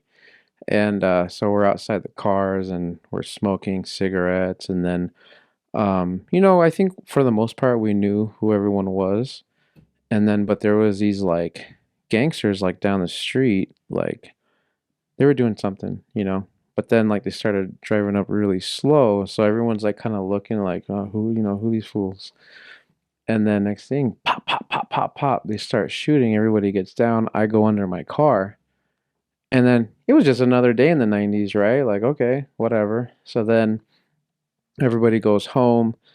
Then the next morning, I wake up to like 20 missed calls, and it's like all my friends calling me and blowing up my phone. And so I start, the first person I call back is BB. That was my best friend. And he's like, Rock, where are you okay? And I was like, yeah, why? And he goes, do not leave your house. And I'm like, why? And he goes, do you remember that shooting yesterday? I was like, yeah. He goes, they're after you. What? And I'm like, what? And I'm like, well, who was it? And he said the guy's name. And I know who he was. Um, and he was I think he was part of the car club. He was an older dude. And uh, they're like, yeah, he was coming after you because what happened was there was like a bad drug deal that went bad, and somebody had told him that somebody snitched on him and had a white car. So Mm, he assumed it was me. And I'm just a fucking kid. And I'm like 15 yeah. years old, dude. Dude, I must have curled up in my bed, like fetal position, like 3 days in a row. And then so I stopped going out because of that. And then, yeah, man, it's like there's so many stories, dude. I've lost a lot of friends, just never grew up, just stayed in that, became alcoholics, DUIs and stuff like that. And it was a good time, but there was definitely like no rules or, you had to like self-manage, navigate, you know? Um, when I used to work out, and I would take a lot of what do you call it? Vitamins. Yeah, and like creatine, not creatine, Pre-workout? pre-workout, protein, Oh, BCAAs, all that stuff. yeah. I would feel like my side hurt, like you're overloading the Right. liver or Mhm. whatever ends up processing it. So like right now, it kind of feels like that. It You ever feels get like, blood work? huh? You ever get blood work Hmm. done? Yeah, I just got blood work done recently. Um, it was a full checkup because the doctor wanted to rule out any diseases. Mm-hmm. Because like my pain, the fibromyalgia, so he's like autoimmune diseases, like so it was like everything, dude. Full blood workup, and this was just within the last 60 days. And he's like everything. The only one that interested me was my testosterone. I was like, how's my testosterone? He's Mm-hmm. like, you're fucking amazing. Oh, mine's low. Yeah, he's like everything is above, at where it needs to be or above. I'm like, dope. I'm Yeah. good. But you can do testosterone injections. I am. I'm Oh going yeah, to. I'm gonna start doing it yeah. because I'm like low. So oh, try it out. So yeah, dude, that whole thing going back to like what You you were. still filming? Yeah, it is. It's I don't know why it's not Mm. connecting. Um, actually, I want to make sure that it.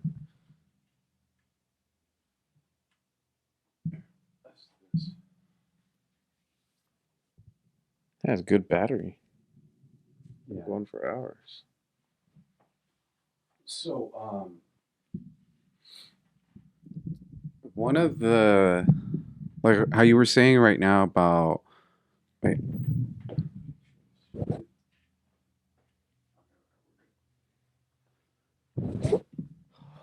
was you being curled up like with that whole thing about the fight or the Mm-hmm. gunshots? Oh, excuse me. It's in my time around the party crew era because I used to hang out with a lot of different party crews. Certain party crews had beef with other party crews, right?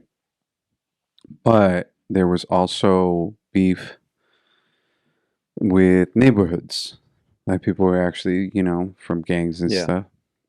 Um, and I'm not gonna name any of them, Mm-hmm. but it would happen that it's three of us, right? It's three brothers. So my brother Mike would get hit up, and he'd have to take care of himself. Same thing with Diego. The unfortunate part was that a lot of them would hit Diego up thinking it was me. We look a lot alike. Mm-hmm. And there was that fear of something happening. Like I don't mind physical aggression. I don't mind it. It is what it is. We're men. Mm-hmm. I'm gonna defend myself. Like, something pops off. I think I handle stressful situations rather well because I've been around it. So Yeah. just like you said, it's like, oh, just another knee in the '90s. Like there's Yeah. gunshots. Yeah, it's just how we grew up. There was gunshots at parties. There were stabbings at parties. Um, it desensitizes you a bit.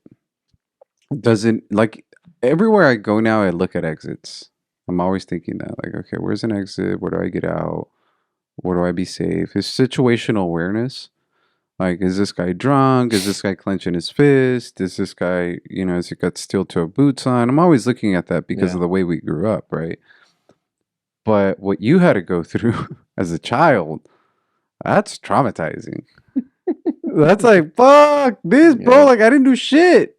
And someone's assumption has you curled up in bed for fucking days Yeah. because of some nonsense. Like, bro, Yeah. I didn't have nothing to do with it. I was at home Yeah. playing video games. What are you talking Yeah. about?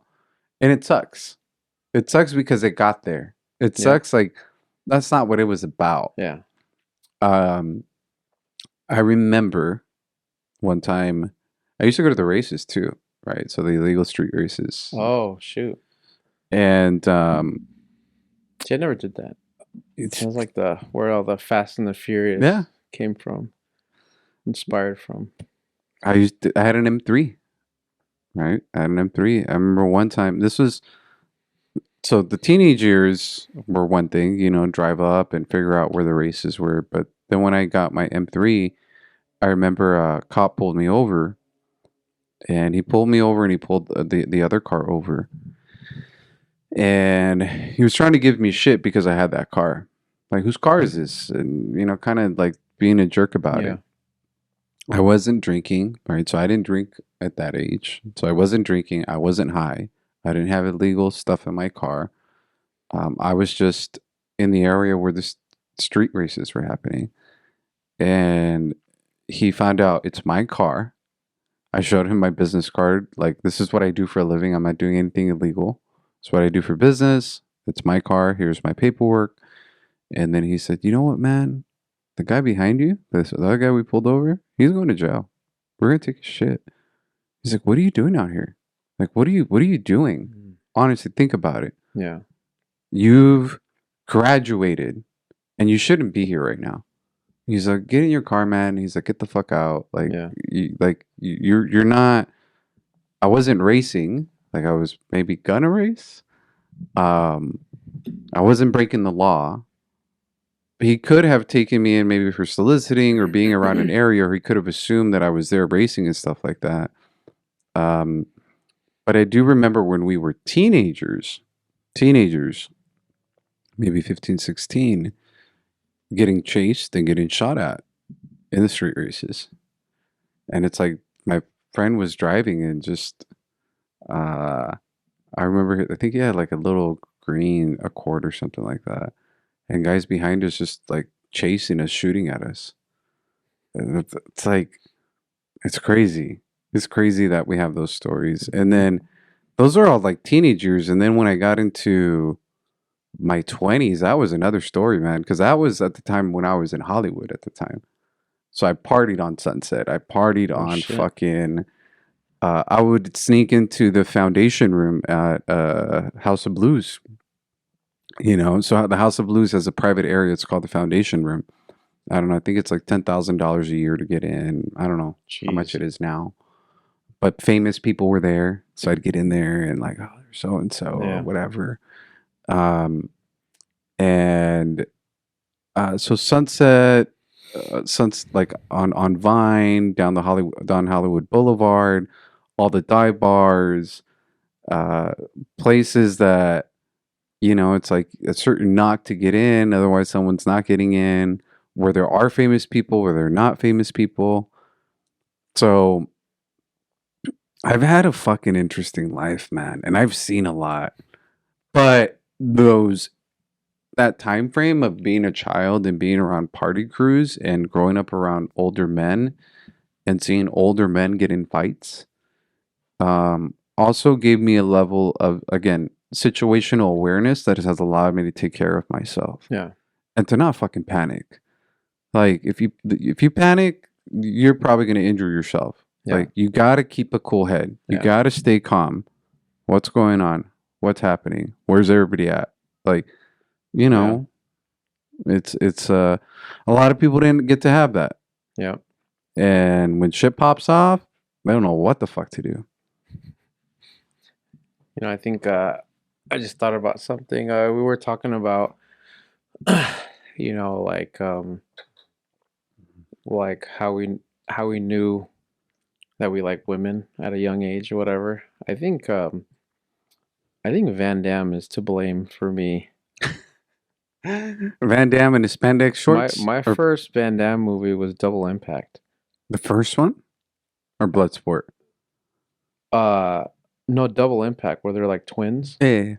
And so it's like one's from Hollywood and then the one's a badass from Hong Kong. And I was like, God, these guys are studs, good looking, can fight. They get all the girls. And then, so I think Double Impact came afterwards, but it was that movie that I was like, oh, this guy, I want to be like that guy. So I started going to Video Maniacs and Blockbuster Video and like, oh, where's all the Van Damme movies? Um, But it was like, yeah, like the Arnold movies, Stallone movies, and or even like Tom Cruise, like that's we had a lot of male influence. Yeah, dude. I love Van Damme. Van Damme and his. Oh yeah, yeah. He's always blind in every fucking movie. Like, he's a fucking mime. Like, yo, what the fuck, Van Damme? Like, Have you ever met him? no. I met him. You met him, you said, right? Childhood hero, still my hero, still love him, but yeah, I opened up this restaurant at the Grove, mid city or close to Sunset or Hollywood. It was called Planet Dailies. It was like a sister restaurant of Planet Hollywood. It was when I first moved to LA. And, so I'm in there and like, I still moving to LA was culture shock to me. But that was like my first job. So then I'm like looking around, fucking Mario Lopez on the corner with his podcast booth. He did a podcast there. He was doing like what's that thing that he does? Or E News. E-News. Yeah. Something? He was Okay. doing it in our bar. Like that's where I'm like, oh shoot, Mario Lopez, and then Arnold would come in. Like he was a governor at the time, so he'd sneak in like a private, like with bodyguards and everything. It was cool meeting everyone, but like when Van Damme came through with his kids, I was like, I don't care. I was like, I'm gonna meet this guy. This guy's my hero. Like, I'm gonna figure out how I'm gonna do it. Like, I'd be in the kitchen cooking, and then see them like walking in. I'm like, all right, I'm just gonna go over there. Like, if I'm supposed to go in the dining room and like, check on the dining room, whatever. So I go up there and I see him, and he's got his glasses, and he's like hella short, and I'm walking up to him, and I go to like reach my hand out, and he does this to me. And of course, I gotta be respectful, and I'm like, okay, you know, I'm overstepping. So I went back, and dude, I was devastated for a couple of days. But then I was like, he probably gets that all the time. Still my hero, but he hurt my feelings. You know what, man? It's I have no idea what it would be like to be that famous. but I have some idea what it is like to be TikTok famous, right?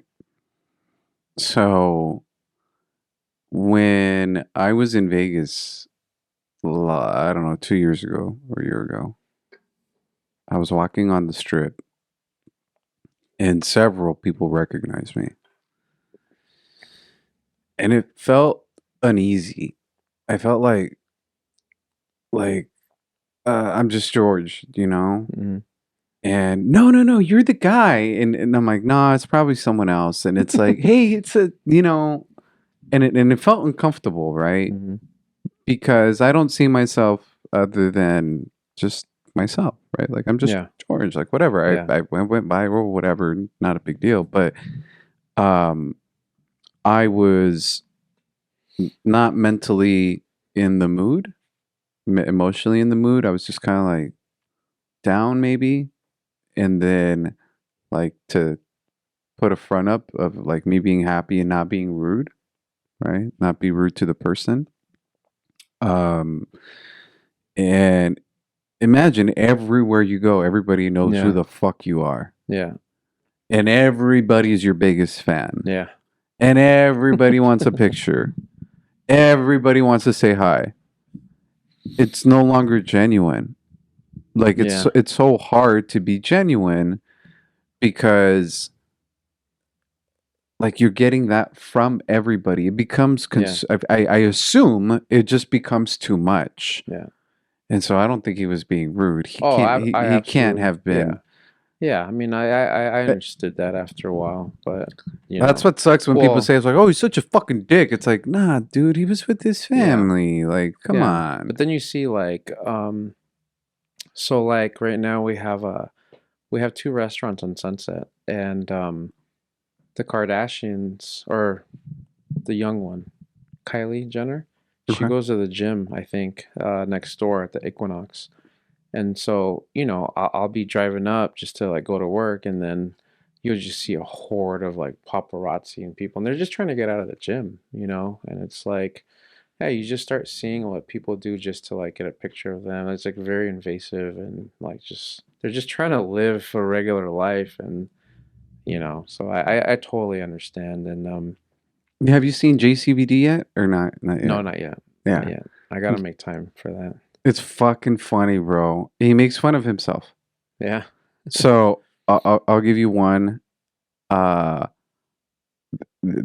Time Cop, right? Hmm. So there's a bit of Time Cop in Looper, right? Bruce Willis, Yeah. obviously Looper, Yeah. and then Time Cop.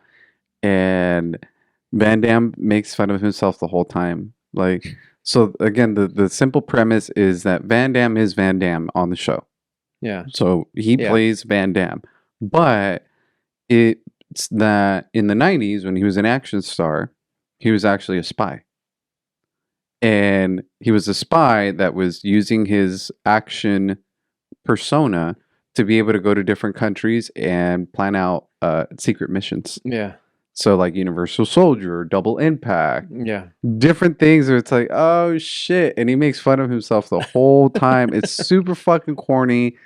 It's funny, but yeah, JCVD on Prime. If you like Van Ooh, I'm Damme, gonna check it out for sure. it's funny, bro. I like it.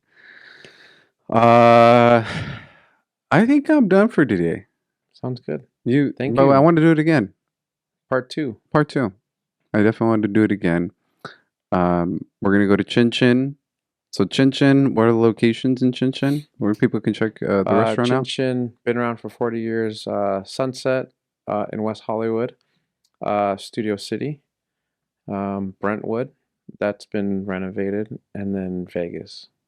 Vegas In New is the York, big New one. York. Inside the New York, and we will be renovating that this year, 2024. It's going to be complete makeover. It's going to be a little more LA modern. It's going to have some LA vibes, so excited like it. about that. And then we have our BBCM Cafe in West Hollywood on Sunset, and that's a brunch spot. So if you want to bring your mom, your girl, your daughters, or Take just have a me. good time, yeah, come check it out. Yeah, come check it out. Well, I appreciate you, man. We're gonna go Yeah, get some thank you food. very much. Love you, man. I love you too, my friend. And thank you for the where's it Oh at? yeah, It's hold over on there. a second. Let's see. So before we renovate and rebrand, this is the logo for the last 40 years. So this is going to be like the last of the Chin Chin uniform. So Is it? yeah, this is so I got you some Chin Chin shirts, Hell yeah. and then I got you some Chin Chin hats. Oh, dude, So these are nice. yeah, so one should be your size, and I got you one bigger in case you want to be in your underwear at night and Show sleeping my with belly. Chin Chin. Yeah, I got you ball cap. I don't know what style you are, and a trucker hat. I know you wear the trucker hat. I rock both, man. Yeah. And then I got you a BBCM apron when you do decide to Oh cook. shit. When I do start Yeah. my channel, my Yep. cooking channel. Yep. You know what? We should cook together. I have a feeling that one day we will be doing a podcast together. I Yes. well, yeah. I mean, we're doing one I right will- now. But I will be doing. It's going to be our podcast with restaurants and food. BBCM, the baker, the butcher, the cappuccino. Wait, the cappuccino maker. Yeah, there you go. Oh, hold on. Let me say it again. The butcher, the baker, the The- cappuccino maker. Yep. Oh shit! Look at that. I like that. So, um, you've been very kind to me, and I appreciate you. I appreciate Honestly, you man. too. And there is something that I would like to do, but I don't know if you're gonna agree to it. But I want you to agree to it because when someone gives you a gift, you can't take that away from them, right?